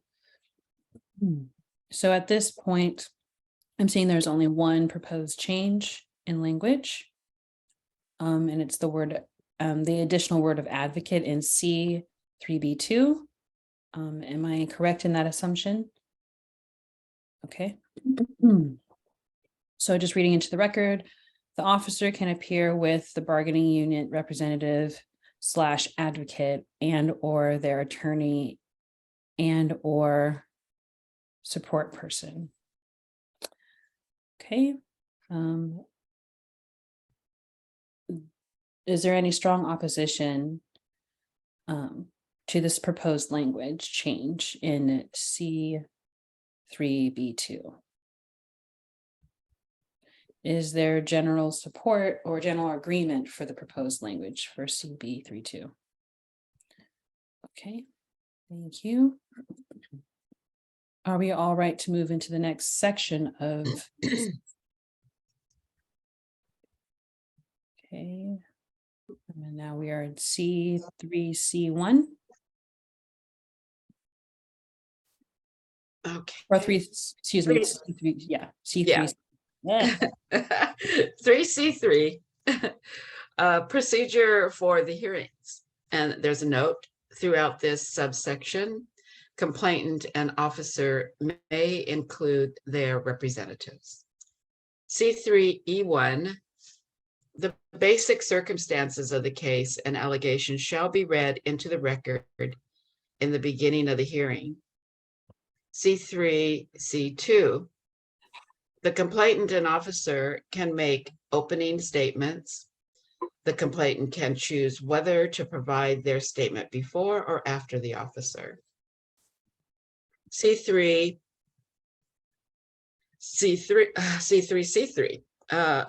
the chair presiding, presiding. Oh, okay, I see.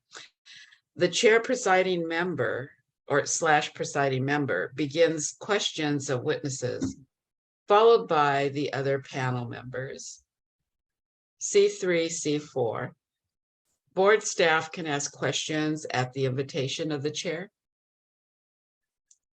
C3, C5.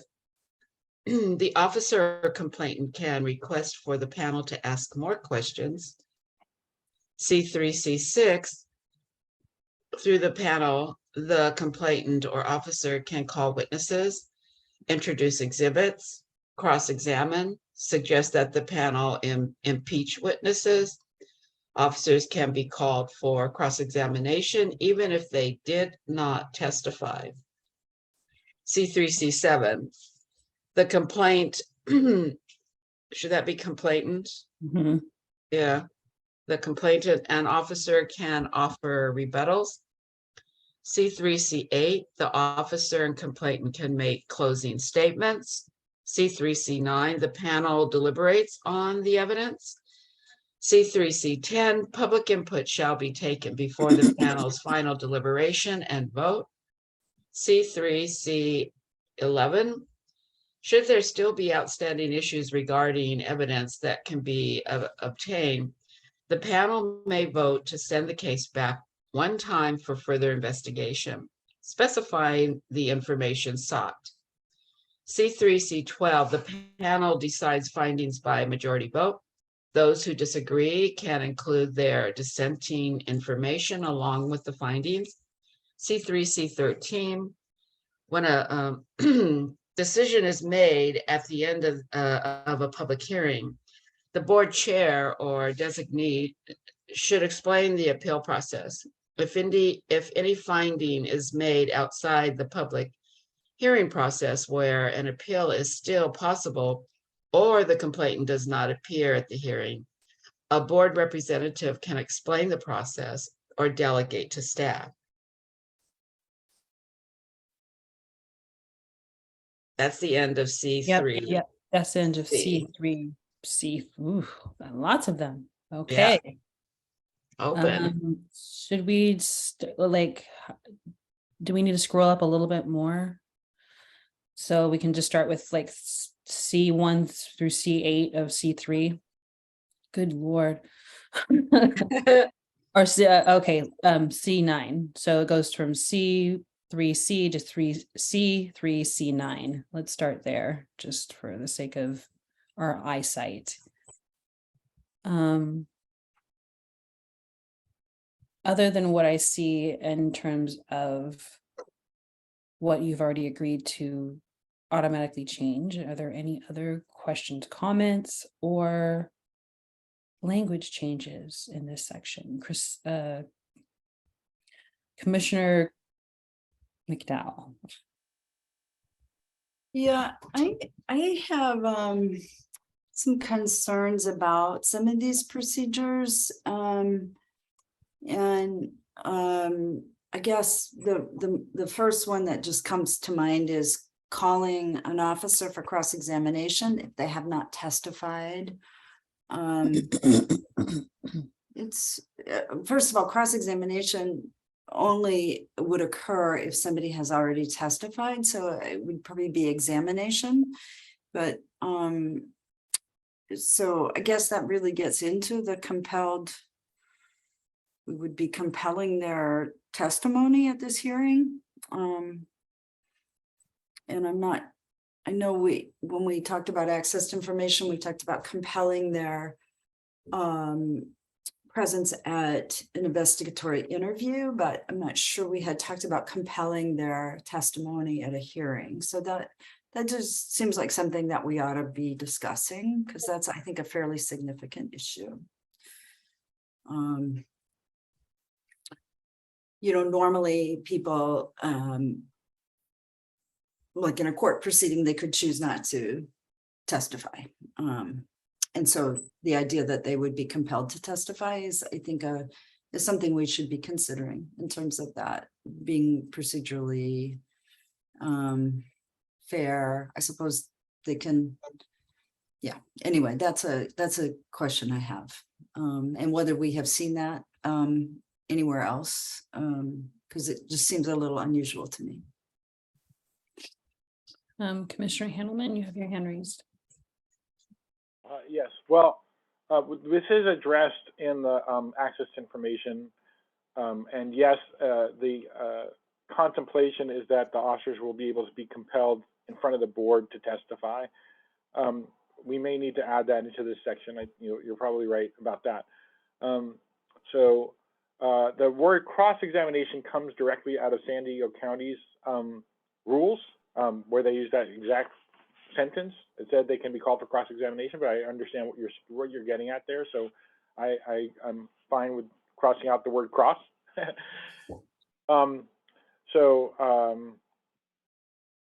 I think that, yes, the officers are being compelled to testify because they are employees of the city, not because they're individuals who are facing criminal charges.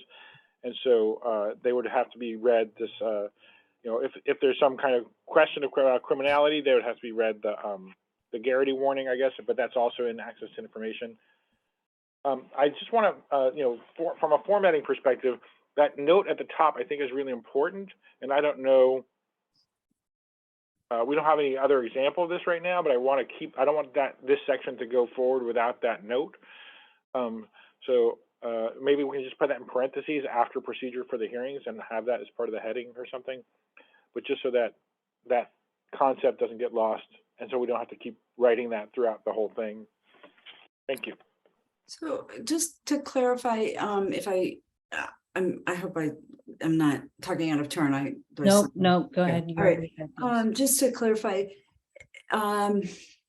we are.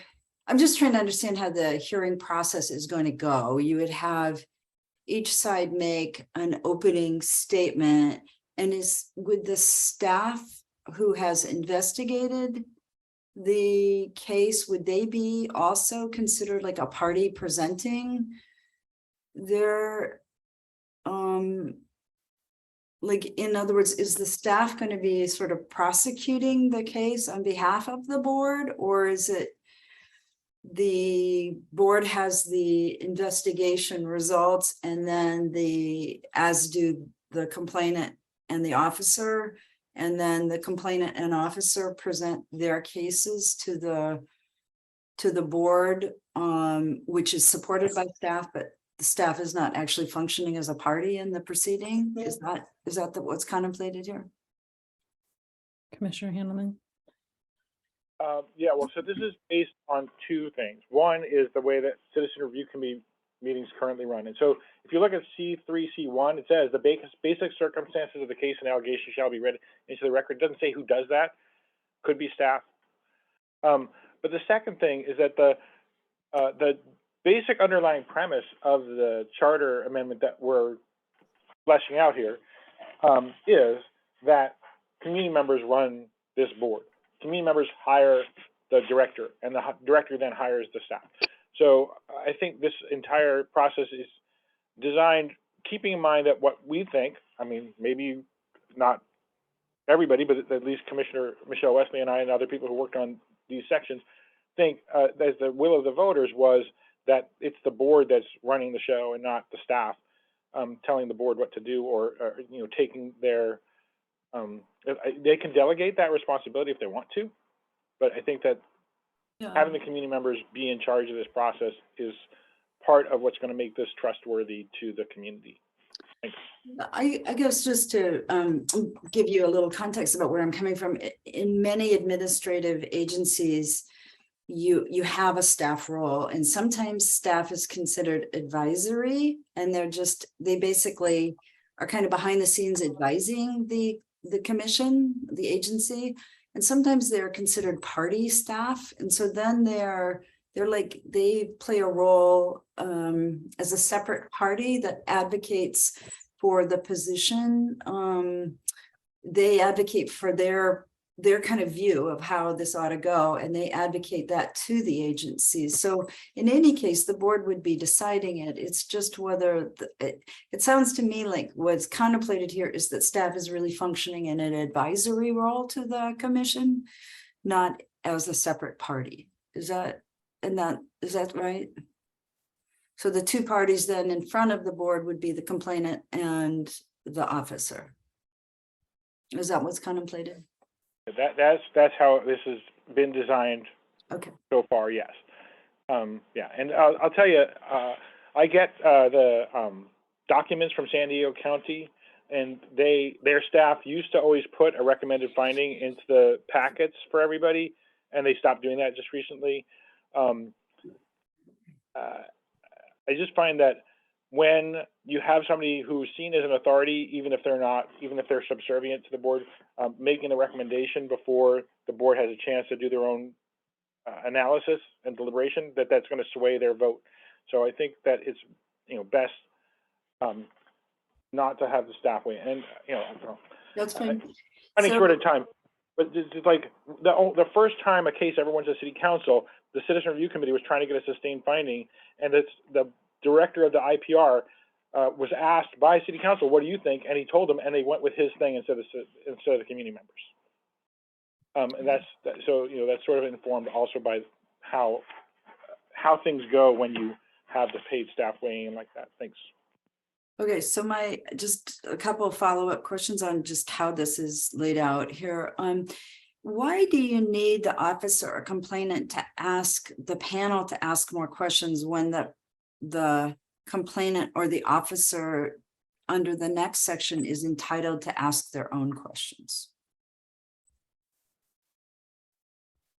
So where does it say that they're entitled to do that? It's in the next one that they can call witnesses, and which presumably they would call them and ask questions or cross-examine. So they would be having the ability to question either through their calling the witness or through cross-examination. They would be able to ask questions. But the first clause in that sentence is through the panel, and the reason for that is that what happens also, again, that we've seen many times, is that when the community member starts directly talking to the officer, they get into a back and forth, and it becomes unpleasant very quickly. So it's better to have the panel arbitrate those questions. They say, "Can you please ask the officer what they think about this and that," instead of having them do it directly. It's just a way to keep the temperature of the hearing down and moderate those questions. Does that make sense?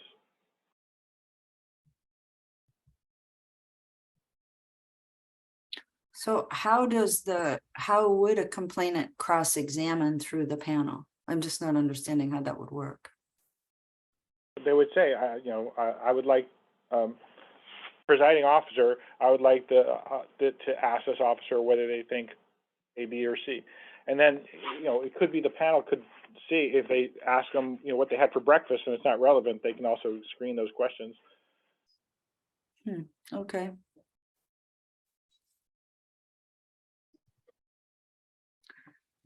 Commissioner Iona? So I just when I read that C3, C5, it makes it sound like the officer or complainant would say to the panel, "I want you to ask some more questions." Not that and is that what you mean? That you're saying you guys didn't ask enough questions, so I want you to ask some more? Or do you want them to be able to tell the panel what you just described? That I would like you to ask the officer, how long had he been at work that day before this happened? Something like that. I mean, that's the best I can come up with as an example. So what does that mean? That little sentence that's purple right now. Commissioner Iona, I think that means what you think it means. I think it should say, the officer complainant can request specific items about which the panel can ask more questions. Okay, that makes more sense. Thank you.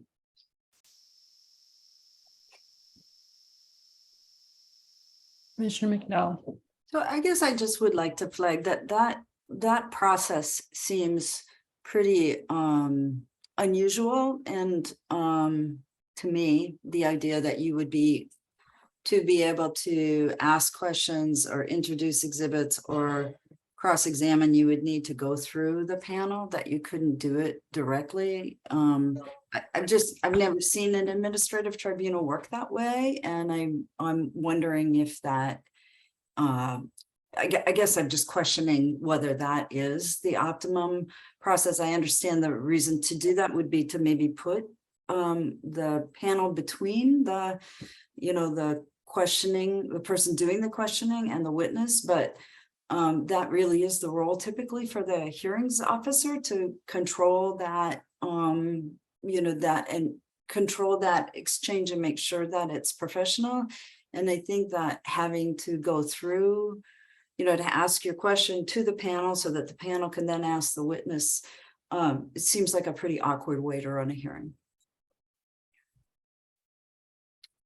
Okay, Commissioner Seamob, and then just wanted to let folks know that we are kind of getting closer to the 5-minute rule on C3C and C3C6. So go ahead, Commissioner Seamob. I find myself echoing Commissioner McDowell is regarding like the decorum aspect of like how things kind of pass through the panel, as if the panel has I don't think I'm going to use the right terms here, but as if they're a panel of judges or whatnot, and that the decorum has to consistently travel through them. So I would want to see maybe if we need some form of advisement from those that have some legal expertise around this. I mean, just a form of assurance as to like what we're talking about and getting a little more clarity here. I know we don't have Heidi or anyone online with us today, so. I saw Commissioner Co-Chair Charlie and also staff. I'm not, sure exactly how this would work, except for that it is being used in San Diego County, where it says clearly defined procedures. Is that right, Dan? I mean, it's word for word actually in the research that was done. Oh, can you tell me which page you're seeing that on? Yeah, that's on, well, I have page 8 on my other copy, not your copy. Okay, that's That's helpful. right in the middle, the bottom of that green. Yeah. It's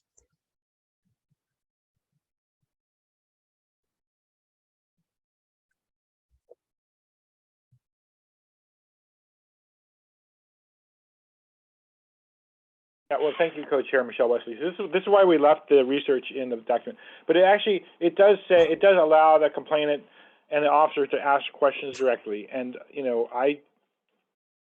maybe Commissioner Iona can help weigh in on this, but my experience watching these hearings with these emotionally fraught situations where the police officer did something harmful to the community member, I just think it's better to take that extra step to remove that one step.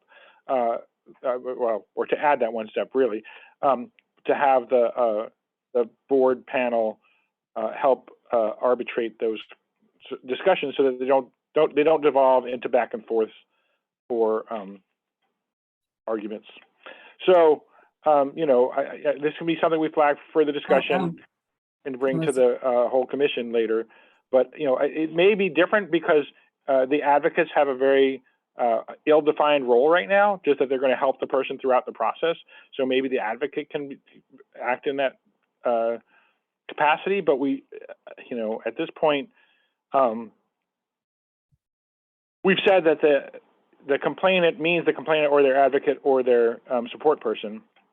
And that means the complainant can jump right in and start talking themselves the way it's already designed right now. The staff, I see your hand raised.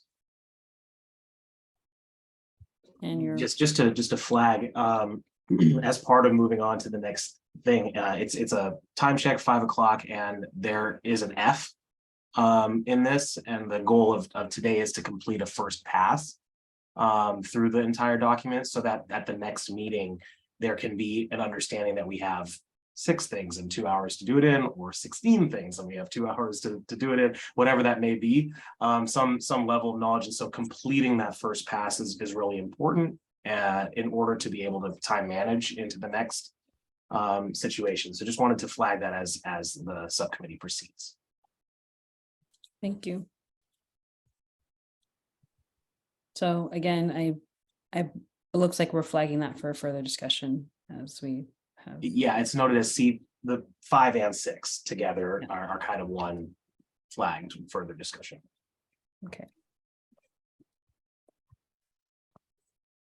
Okay, so where we at? Just looking at the rest of C3, 7, 8, and 9. Were there any other comments or proposed changes to this language? Okay, I don't see anybody saying yes. So, so the only proposed change was actually for, can you scroll up, please? Further, yeah. Because I want to just like get this section since we're done, and then we can just move on. So the only thing that was needed to be changed is the word cross, but that is also, this is all going through for further discussion. It's flagged for further discussion. So should we just continue to move on and just say that's flagged for further discussion for commission? I'm deferring to the co-chairs for this question. Well, I think it'd be great if we can just make those 2 changes, the one in C5 and then one in C6, so that when we're discussing it, that those questions aren't hanging over our heads. Okay, I just want Agreed. to clarify that. Good. All right, so I guess it would be the C335. The officer or complainant can request specific items which the panel should that be shall? Specific. About which, oh yeah, and well, no, it shouldn't be shall. Okay, I'm just making sure. It actually should probably say may, because they should be, like I said before, if it's about what the officer had for breakfast, they should be able to decide whether or not it's an appropriate question or not. Okay. All right, so may, okay. So the officer or complainant can request specific items about which the panel may ask more questions. And then C336, through the panel, the complainant or officer can call witnesses, introduce exhibits, cross-examine. So that would that be crossed out too? Cross-examine suggests that the panel impeach witnesses. Officer can be called for cross-examination even if they did not testify. Okay, no, it's just that. So just that cross. So you just called for examination. So is there any strong opposition to the proposed changes in section C3.5 and C3C6? Is there general agreement on these proposed changes? Wonderful. Okay. So I guess we're moving on to C3D. Is that where we are? No, C3. Yes. D10. Yeah, 3CD. Oh, We didn't show the We second didn't. part of it on the screen before. yeah. Look at So 10. we haven't looked at 10 through 13. Oh, thank you. Okay, C3E10. Ken. Jeez. Yeah. Public input shall be taken before the panel's final deliberation and vote. C3C11. Should there still be outstanding issues regarding evidence that can be obtained, the panel may vote to send the case back one more time for further investigation, specifying the information sought. I thought I read these. Yeah, you did. So it's more, Okay. the question is, Yeah. is there any proposed changes, language changes, questions, comments? Commissioner McDowell and then Commissioner Iona. I don't know if it's covered anywhere else in the document, but I think we need to make some kind of statement that the hearing will be recorded, just so that there is a record that is that comes out of the hearing that then presumably would be carried on to the appeal.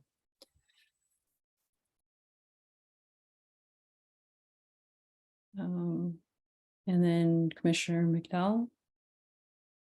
Does that need to be in a comment somewhere or something? Well, I think it should, it's either a comment to note for the future, or we should just add it in here that the hearing shall be recorded. And, typically the hearings are recorded through an actual recording or through having a court reporter present. And I don't think we have to go into that level of detail, but I just think we need a record from the hearing. Thank you, Commissioner McDowell. Commissioner Iona. So I was wondering about whether or not the board members should be required to explain their vote. I know with the Citizen Review Committee, that's part of the thing, and I think it's partially done, and I could be wrong about this, that so like if there's any kind of challenge through arbitration about where all this ended up, then they'll know the basis of what the decision was. So that was one thing I was thinking about. And then, the other thing I've thought about in C3, C13 is, besides telling the complainant that they have the right to appeal, kind of feel like it would also be good to tell them, and if you don't appeal, this is what happens next. The officer, these are the findings, and so the officer will be subject to this kind of discipline or not. And, just sort of how, what the next steps are that happen within the Bureau and the oversight board process.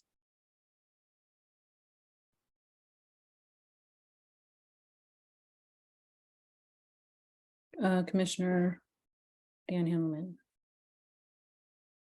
I agree with that, and I also agreed with the idea of having the members explain their votes.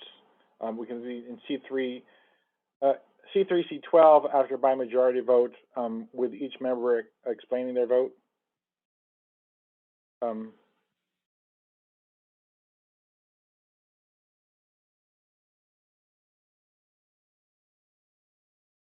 No, with each member explaining their vote.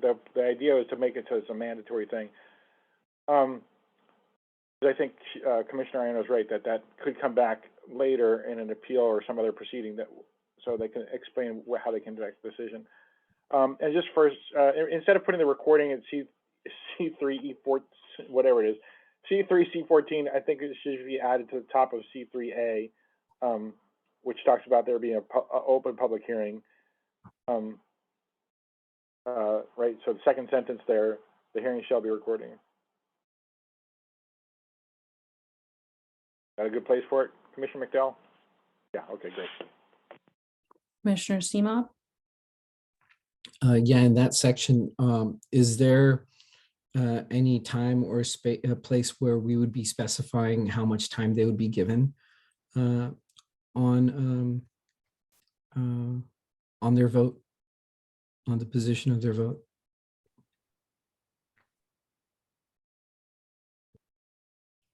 You mean, what do you mean by time? You mean a Like- few minutes, that they can wait for a few days before they decide? Right, like what like what's the process that's built around that, or is that something that we break down a little bit later? Well, I think if the question is, can they wait a few days? I think the concept is that this all happens in one hearing. That's what happens in the police review board right now and the citizen review committee meetings, so that, you know, the vote shall be taken at the same hearing. Does that So resolve with, that? with each Just- member explaining their vote, like, are we talking about like giving them sufficient time to explain their vote? Are we talking about like a certain, like, it could be a very lengthy process, could be a form of, I don't know, we'd be opening the door to someone having a very, very long format explanation. So like, are we trying to make sure that we're efficient and we're constraining a certain amount of time, or we're providing enough time?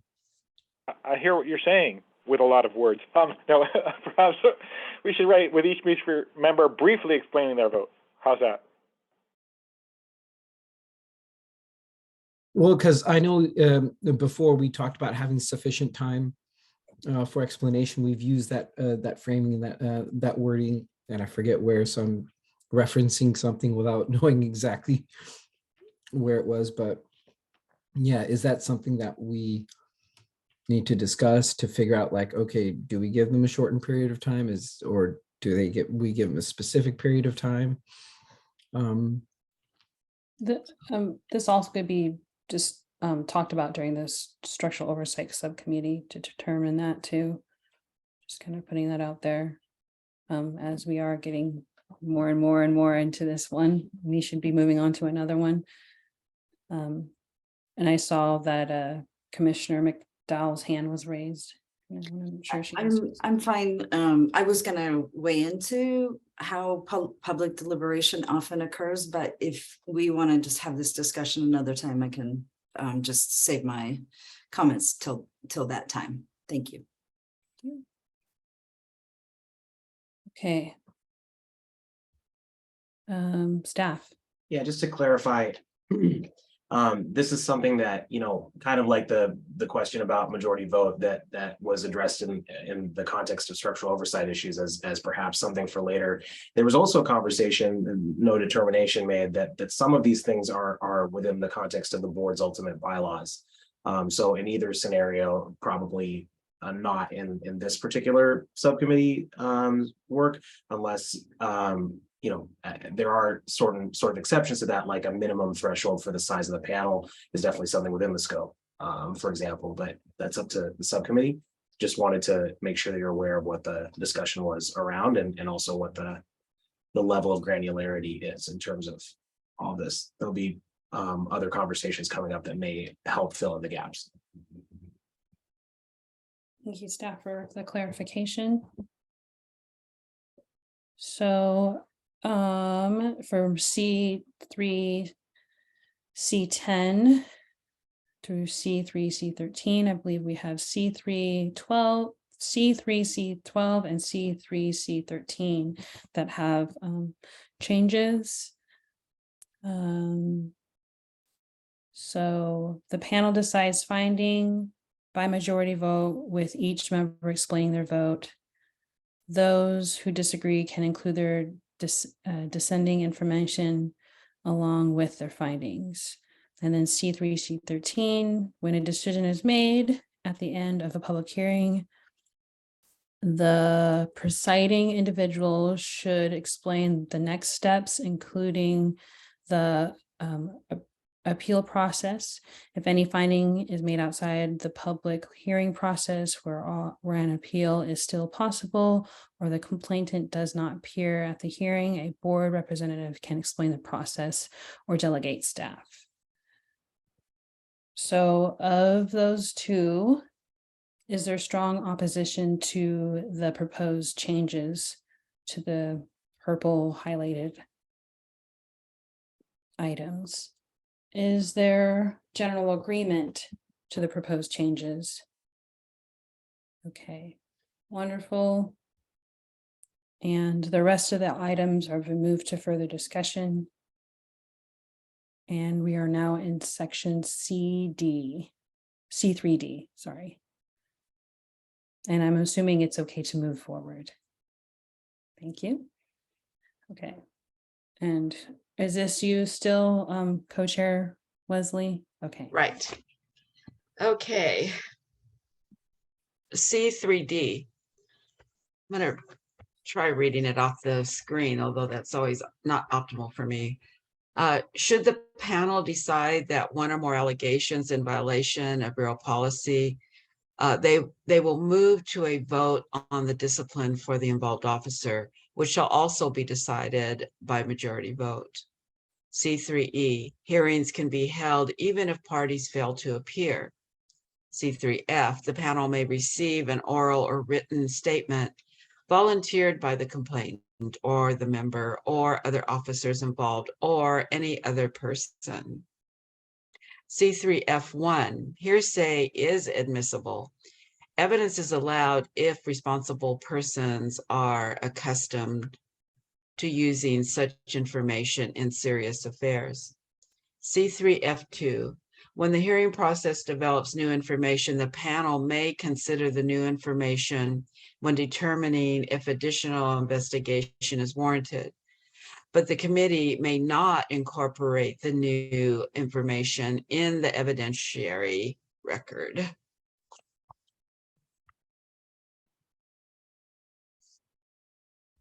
Discussion? Commissioner Handelman. So yeah, sorry, the word committee, that I copied and pasted that from the, it should be the panel.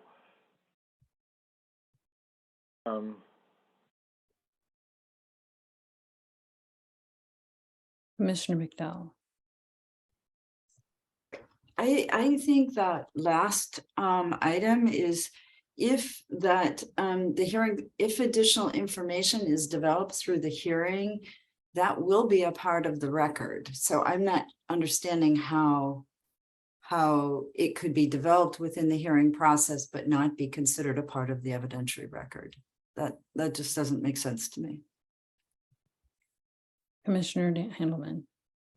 Yeah, well, this is one of the things about the CRC meetings that's been very frustrating over the years, that some of this language existed in the city code, and then somebody, for instance, would bring a piece of paper from the DMV that wasn't part of the investigative record and say, hey, this is what I got from the DMV. And then, we, people in the community and the appellant would want, or the complainant would want them to say, oh, well, okay, so we'll vote in your favor then because you just presented this evidence. But nobody had a chance to verify that or double check it. You know what I mean? There's been no investigation of that evidence. So yes, it's entered into the record, but it hasn't been verified or investigated in a professional sense. So that's what the idea is behind this. If there's a better way to phrase that, I hope you're understanding what I'm saying, Commissioner McDowell, that you can't just throw something on the table. It's not like Perry Mason. They can't just say, here I found the gun in the bushes. So somebody has to verify that the gun was found in the bushes.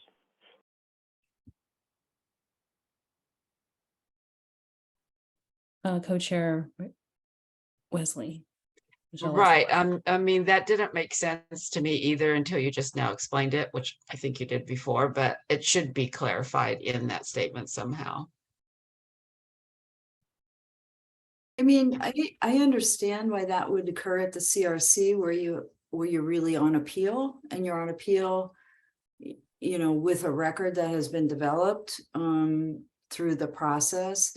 But this is the process where we're establishing the evidence upon which the panel is making its decision. So, it seems to me the issue about whether that information comes into the record or not would be up to the panel and the presiding hearings officer, whether it's the kind of evidence that would be accustomed to being used in your serious affairs. If it is, it comes into the record. If it doesn't, it doesn't. But if it's not valid evidence, then it shouldn't come into the record. But if a hearings officer says it's valid, it seems like at this level, at the hearings level, people should be able to offer evidence, new evidence, if they have it, and the hearings process should be able to consider it. So again, I feel like this, I know I'm getting sort of into the weeds on this stuff, but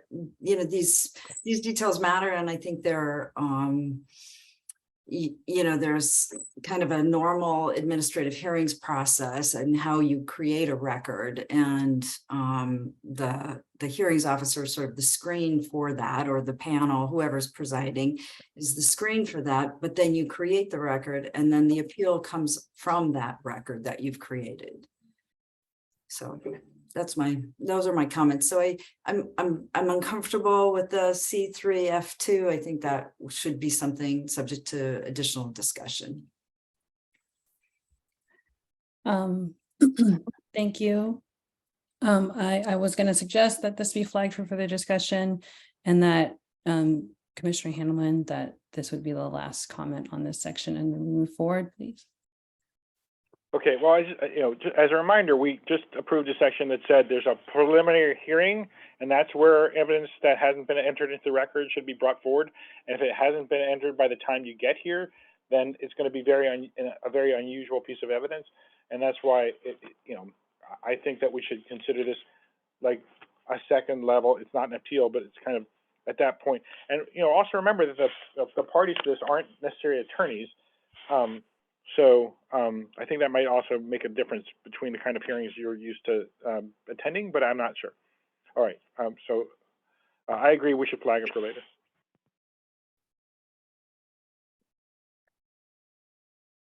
Okay, so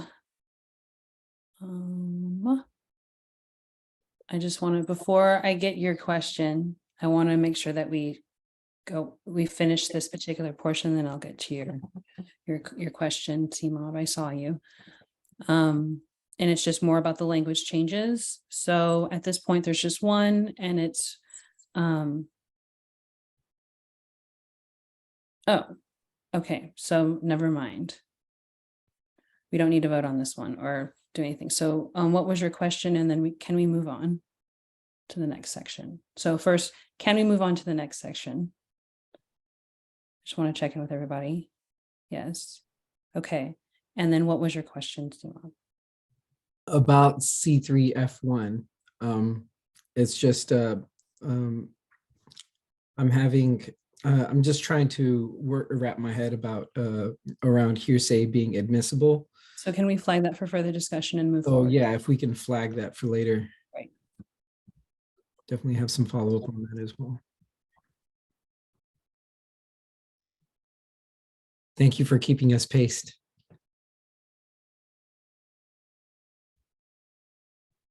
Okay, C4A, and I think that's you, Mr. Commissioner Handelman. I know there's so many names. I'm just like, oh, I know. my brain's starting to short circuit. It's 5:30, you guys, so forgive me. Yeah.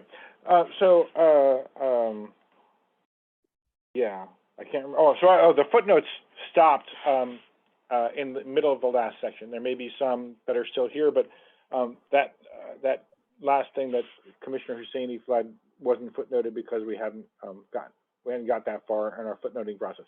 So C4, providing information to complainants and officers, parentheses, I guess, for in the hearings process. We were discussing this earlier. Just to be clear, this is all under the headings of the hearings. So C4A, board staff shall distribute information to involved parties before the hearing. C4B, an investigative report will be sent to the complainant, officer, and their identified support persons with sufficient lead time before the hearing. C4B1, the complainant and officer shall be given access to the same information as allowable by law. C4B2, any information that is provided to the officer but not the complainant shall be shared with confidentiality protections with the complainant's advocate. And C4C, following the decision of the board, the findings shall be shared in writing or other means if requested with the complainant.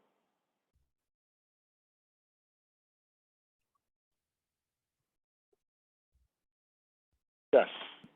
Any questions, comments, proposed changes in language for this section?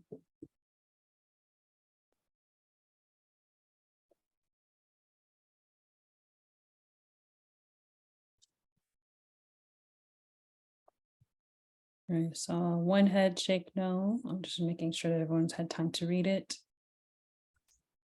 I see a thumbs up for Commissioner McDowell.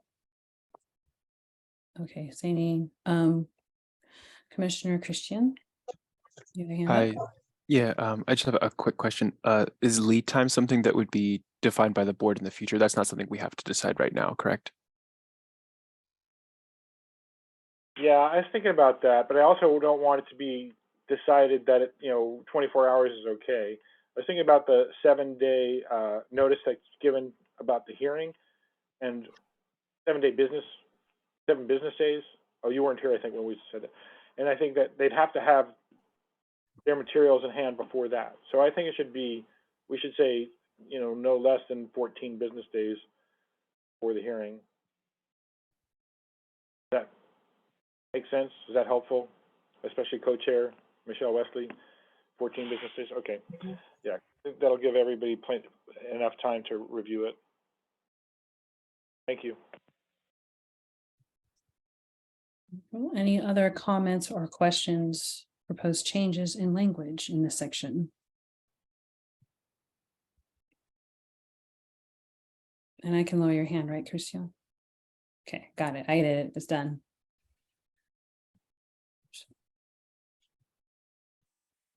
Okay. I'm not seeing anyone else have any other questions. So in terms of the language changes for this section, we have C4B. An investigative report will be sent to the complainant officer and their identified support persons. I would say with would still be there, no less than 14 business days before the hearing.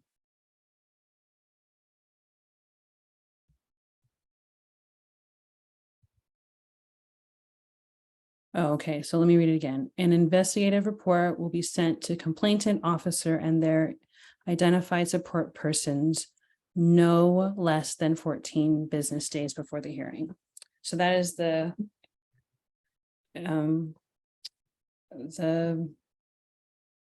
line that's the proposed change. Good Lord. Does anyone have any strong opposition to the proposed change? Is that with, or it should be removed as well, right? No, yeah, that's why I reread it. Yeah. The with is removed. With is removed. Yes. Right. Yeah, I reread it just because thank you. Okay. Yeah, so C4B, is there any strong opposition to the proposed change of C4B? Is there general agreement to C4B? Fantastic. Okay. And I believe we are finished with section C4. Can we move on? We're good to move on. So D as in discipline. My turn. Yep. D, discipline. Discuss in full. D1, how to impose discipline / application of the discipline guide. D1A, the board has the authority to issue disciplinary action up to and including termination for all sworn members and the supervisors thereof within the Portland Police Bureau. Chapter 2-1007A. D1A1, because the Bureau of Human Resources has authority over every city employee, if for some reason the board is unable to directly impose discipline / corrective action, the Bureau of Human Resources shall enact the will of the board. D1A2, discipline may include written reprimand, suspension, loss of vacation, or non-fair labor standards, act compensatory time, demotion, or termination. D1A3, disciplinary decisions may include corrective action and additional education-based alternatives for the officer, which are not defined as discipline. D1A4, education-based alternatives are coupled with corrective action other than termination and may include D1A4I, an individualized remedial plan related to the policy violation and created with the employee that emphasized education, training, and other creative interventions to promote a positive outcome and avoid employee embitterment. D1A4, what I guess mutual mediation and or D1A4 and 3I's retraining. D1B, the discipline imposed must be consistent with the city's corrective action guide, including exceptions that are written into the guide. D1C, the discipline can note trends and take into account the officer's individual history. D1D, the police bureau may not issue discipline less than what the board chooses to impose. D1D1, if the bureau wants to increase discipline, they need to appear before the board to discuss the reasoning. The chief or representative will have to describe the aggravating factors informing their proposal. D1D2, the board has the authority to accept or reject the bureau's proposal.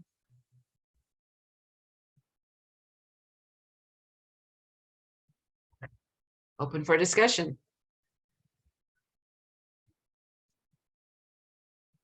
Commissioner McDowell? So I'm just wondering about the level of detail at which we're discussing the discipline that the board can impose, because as we talked about this earlier, we acknowledged that the charter did not give us the ability to set that discipline, that we had to defer to the city's disciplinary guide.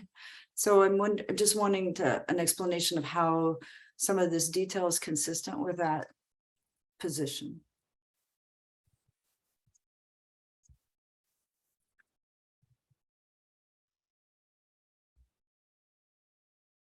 Okay. Oh, sorry, Commissioner Handelman. Oh, hi, yeah, well, so we pulled a lot of this language out of the existing corrective action guide, and I hear what you're saying. Like, we put this into the city code, and then that corrective action guide changes, then we might not want to put it in there. But I'm not sure what parts of this would be objectionable, but at the same time, I understand your question about consistency.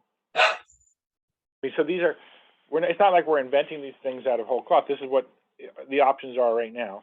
And for those of you who got lost in D1A2 about the Non-Fair Labor Standards Act compensatory time, I don't really understand what that means 100%, but it's in the PPCOA contract, but it's not for some reason also in the PPA contract. But that's where so some of this stuff we also pulled out of those contracts. Staff? So can't answer that question directly, but the assumption would be that there are different standards by which specific benefits city employees would have, including sworn officers, could be removed or not. And that's, I believe, protected under federal law. But can't speak to it directly, and we probably need to bring in city attorneys on that. But that's somewhat speculative, but I know there are different standards for different types of leave time.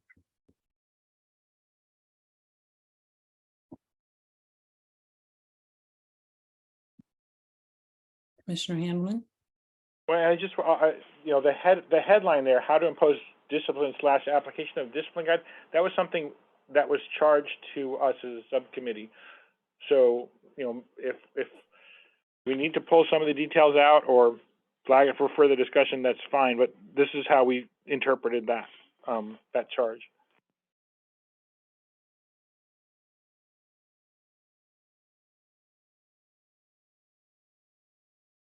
Any other Commissioner Sema? Yeah, for D1A4I, I'm just wondering if something like that would have to be in collaboration with DPSST in any way.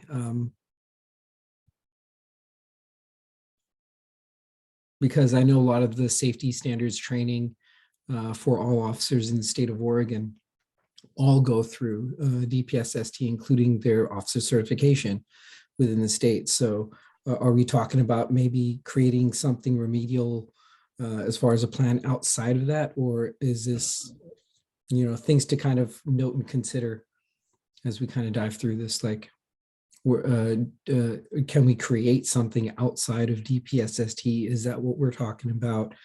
Or are we talking about something that's ultimately going to be sewn in with what DPSST already curriculumizes?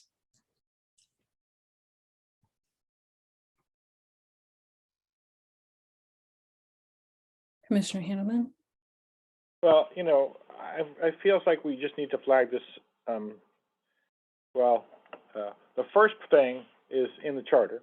The second thing is our backup plan. So I think we should leave that. And I think that D1, A2 through 4, we should just flag for further discussion. But just to address your question directly, Commissioner Hussaini, this is how things are done now. So I don't know where the education and training comes from, if it's through the DPSST or through the PPB. We can probably ask that question. Staff. Yeah, in order to be fully finished with one's training, a police officer in PPB goes through DPSST training, then there is additional training that's through PPB, followed by I forget the term they use. I think it's coaching, but with what would be called a training officer and in a lot of other jurisdictions. So there are levels that may be different points of entry for the oversight board or for the policy, even if it's not directly by the oversight board.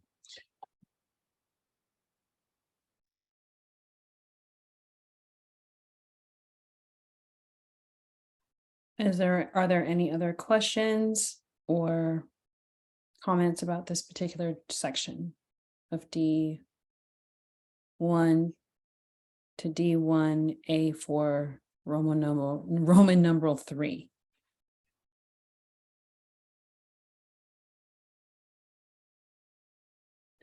Okay, well, at this point, I don't see any actual changes in terms of any proposed changes, just things that are flagged for further discussion. So I believe we can move forward to the rest, if that's okay with commissioners. Okay. So, and D1, B1 has already been written, or no, excuse me, spoken into the record. So any questions, proposed language changes, or comments for this section? I see no from co-chair Michelle Wesley.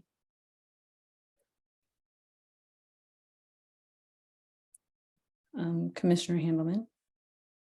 And I just, especially after we face some feedback from people who are supportive of police, that this idea of that the chief or the representative has to explain why they want to impose more discipline on an officer, and then the board gets to decide whether or not to accept that. This is really helpful for officers who may feel like there's bias against them.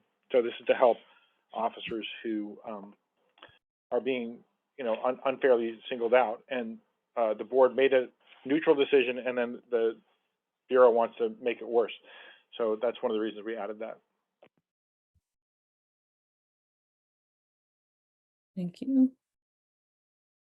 Any other comments or questions for this particular section?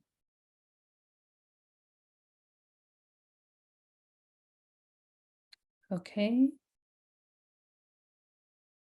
It looks like this section has no proposed changes, so we will move on.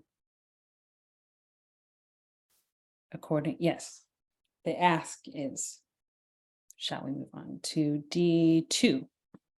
Okay, thank you. Oh, that makes it my turn.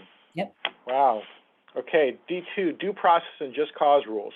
D2A, the discipline process shall be consistent with the due process and just cause considerations. D2A1, the state of Oregon defines just cause as, quote, a cause reasonably related to the public safety officer's ability to perform required work. This term includes, I'm going to emphasize that word includes a willful violation of reasonable work rules, regulations, or written policies. And then D2A2, due process includes D2A2, Roman numeral 1, the right to a hearing, which includes the right to present one's case and submit evidence. D2A2, Roman numeral 2, the decision makers must consider the evidence presented. D2A2, Roman numeral 3, the decision must be supported by the evidence. D2A2, so Roman numeral 4, the evidence must be substantial, and this process defined as a preponderance of the evidence. And I'm going to come back to that later. And D2A, Roman numeral 5, the decision must be made based on evidence presented at the hearing or on evidence contained in the record and disclosed to the parties affected. D2A2, Roman numeral 6, the decision makers, in this case the board, must act on their own independent consideration of the law and facts and not simply accept the views of a subordinate, such as the staff, in arriving at a decision. I'll come back to that also. And D2A2, Roman numeral 7, the board or body should, in all controversial questions, make its decisions in such a manner that the parties to proceeding can know the various issues involved and the reasons for the decision made. All right, I want to pause there before we get to D2B. So if you think backwards to what we discussed just a few minutes ago, or an hour ago, we included all of these elements in the hearing process, I believe. And these are all defined. I put the due process from a Supreme Court case that I found online, and obviously this Oregon law about just cause from Oregon statutes. Staff note. What's going on here? This thing here about the board acting on their own independent consideration of the law and facts and not accepting the views of a subordinate, that is written into that Supreme Court decision. And that kind of also goes back to the question that we were talking about before, Commissioner McDowell, about the staff, weighing in on what they think the decision should be. And then can you scroll down a little bit? Oh, okay, never mind. So I'm trying to think of the other thing I wanted to come back to. Oh, the preponderance of the evidence. That the actual Supreme Court decision said it had to be substantial evidence, which I found out by doing more digging is that actually a lower standard than the preponderance of the evidence. But I think that across the boards, what we found in other jurisdictions and what is probably fair is that it should be a preponderance of the evidence, which is more than 50%. So substantial can be less than 50% of the evidence. And I guess that's okay with the Supreme Court. But what we're proposing is that 50% plus threshold. Seeing eyes starting to glaze over. I'm hoping that's all helpful. So can we discuss this D2A before we go on to D2B? We have questions or comments about this?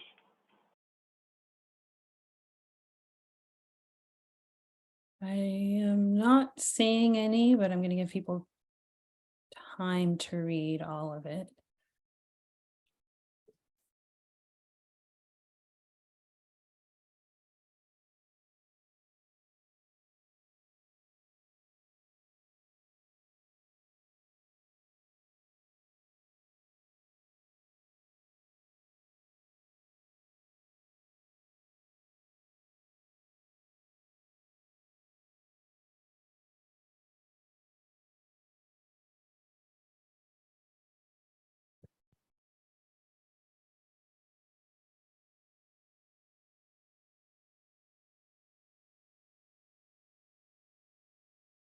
Just want to check in on everybody if they've had full time to read. Christian, are you still reading? No? Okay. Is there any questions, discussion, change of language for this section? D2A through D2A2 7. Roman numeral 7.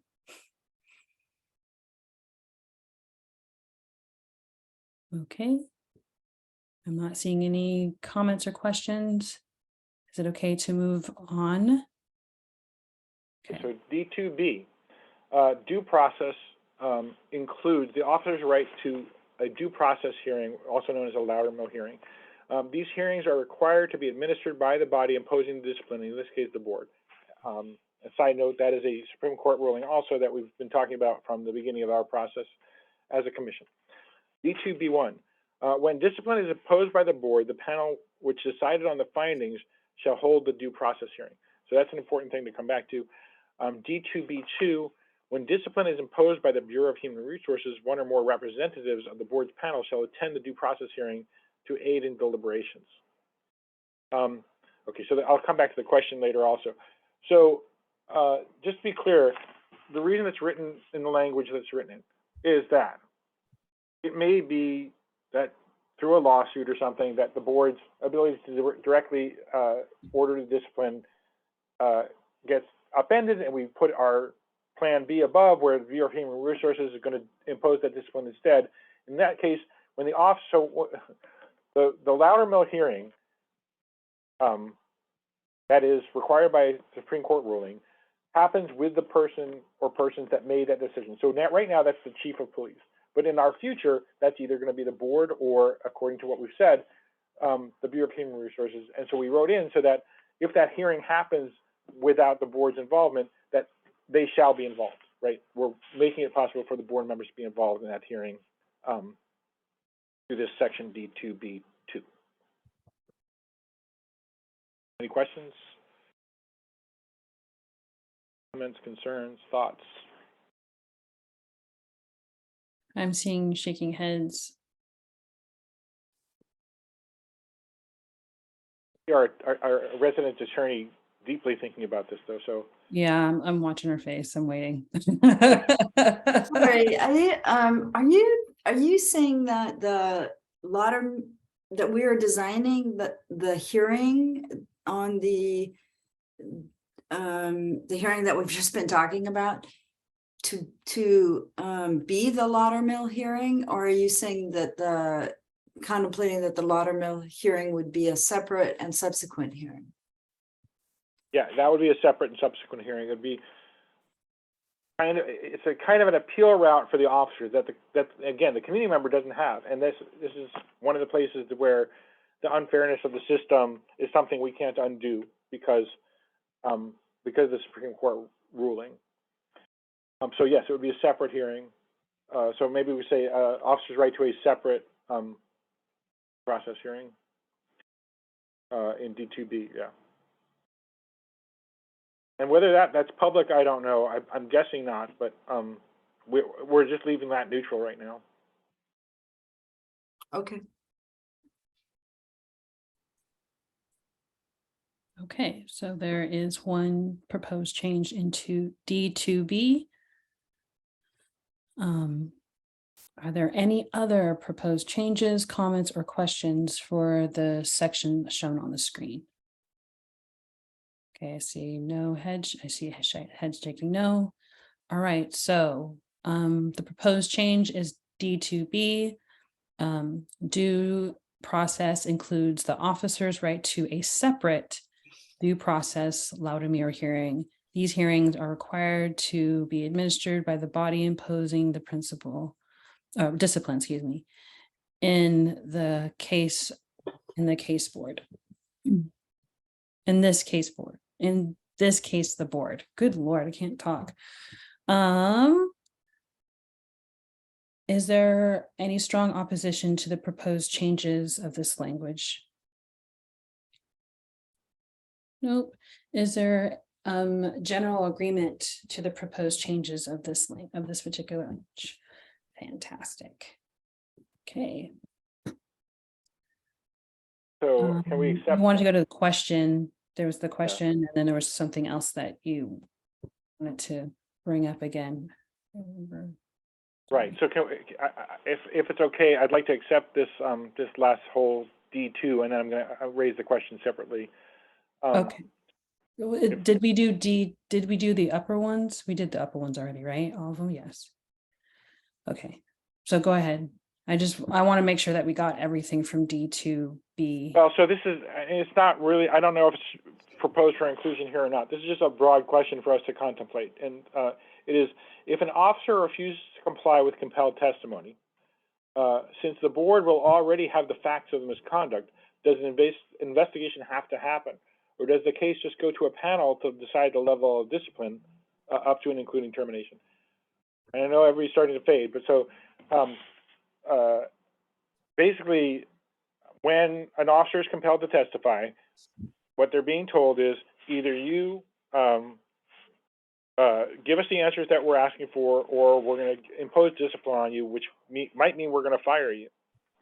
But because that compelling of testimony is happening from the board itself, do they have to go back and do another investigation, or does it just skip right to the discipline process because they already have the facts of the case?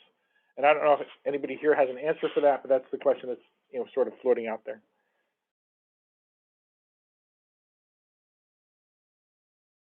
And I guess we can find out what happens now, because the same thing is true. Like if the Bureau compels them, they say no, whether they conduct an investigation into that or they just on the spot say, okay, I'm sending you to the discipline panel. Maybe, yeah. Did you make a note of that? Yeah, he's doing that right now. Okay, great. So this is going to be flagged for further discussion. Yeah, but and including, asking somebody in the city government how it works now. Yeah, he put that in there, but then I guess then also just put it flag for further discussion. Thank you. And D2B or D2, yeah, D2B is complete. So we can move forward. Well, there's only 6 minutes left in our meeting. What else is what do you left? see? So I'm going to take a quick look at what we have left here, which is we have section E, which has 18 subsections to it. And then we have section F, which has 9 subsections to it. And according to what I've written here is that we did 26 and 6, 32 subsections today. So yay, bully for us, 32, that's good. But we still have 27 left to go. And we took the majority of 4 hours to do the 27. So do people want to try to get through 1 or 2 parts of E before we go? There are 5 subsections to section E1.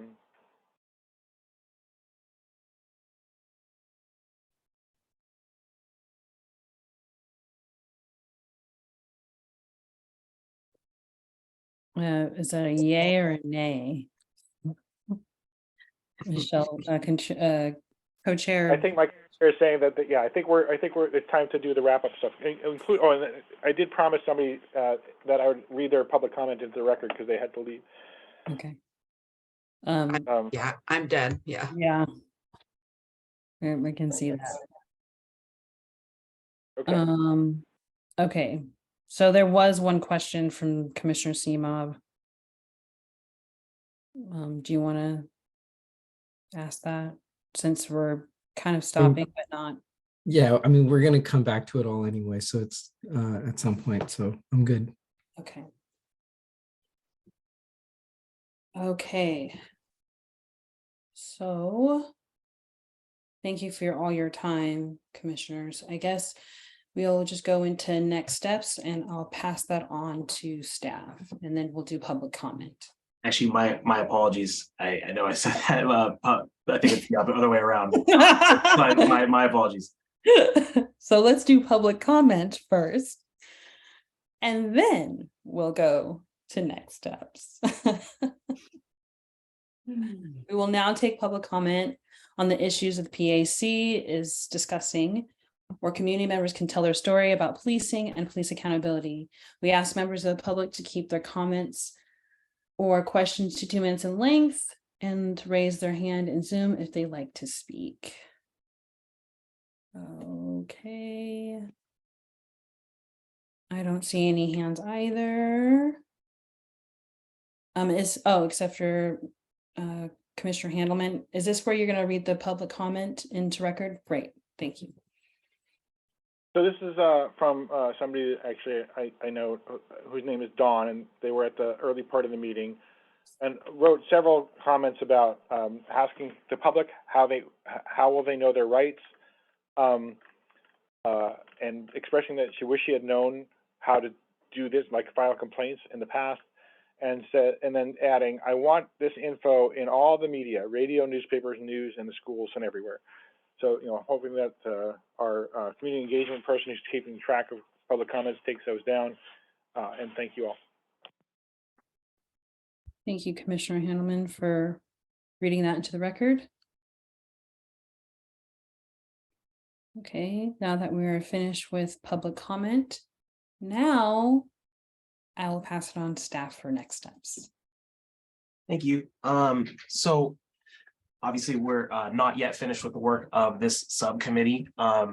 There will be on Monday a determination made as to whether or not there's a date that's been held for either this subcommittee or the structural oversight subcommittee next the 9 days from today, the Monday the 30th. So by Monday there'll be an announcement about which that'll be used for, and then whether it's this subcommittee or not, there will be at least one total more meeting of the subcommittee certainly coming up. That'll be at least 9 days from now. So during that time, the document is going to get updated, so there'll be an opportunity for members to give further insight. We'll probably summarize and say, here are the known items that have been flagged for further discussion already. And then if other proposals for change if members of the subcommittee have other proposed changes, they can send those in as well, and we'll include those in track changes. Also, staff will probably be putting the same formatting on the document that you've seen in previous areas of agreement and things like that. But all of those proposed changes will get sent into co-chairs. They'll be updating and revising as well. And so there'll be a new version sent out, in advance. The intention for the next meeting would be to try and advance the document or refer the document to the full commission. So that's the goal. And that will be possible, not necessarily likely, just in terms of trying to make determinations on all those items that are flagged for further discussion. And we'll try and also note in there, anything that was discussed as potentially to be to be left until another phase of work or for another subcommittee. So those are the next steps in a general sense for the subcommittee, and we'll be emailing out by Monday with more information. Thank you. Thank you, staff. Okay, and then I guess we have the garden plot recap, but I don't believe we have a garden plot. But I'll double check with Commissioner Handelman and support staff as well. I have nothing, so. Right. Well, we do have a number of things that we flagged for further discussion. Yes. Some of which we're going to kick to the full commission, and some of which we hopefully will have time to double back to. And just to be clear, the last two sections we have are about appeals and mediation. And the appeals is a little bit detailed, like there were other hearings. But I think we can do it. I think we're a good team, and we'll get through this whole thing. So thanks, everybody. And staff, did you have anything for the garden plot or anything else? Yeah, just the items related to voting thresholds and also the amount of time that a person would have to explain their vote are the two things noted as garden plot items. Thank you. Okay, thank you so much. All right. So thank you to the commissioners. Thank you to the public for participating. Thank you to the interpreters. If you have not already signed up for email updates, please also sign up and receive updates from the PAC. My brain is not working. Let's see. Community members can send their comments to to Police Accountability Commission or specific subcommittees at tinyurl.com/Portland PAC comment. You can leave a voicemail at 503-823-3346. And you can also send a mail, postal mail, at the new PO box at Police Accountability Commission, City of Portland Community Safety Division, PO Box 9065, Portland, Oregon 97207. Thanks everyone for your time. And the meeting's adjourned. It is 6:03.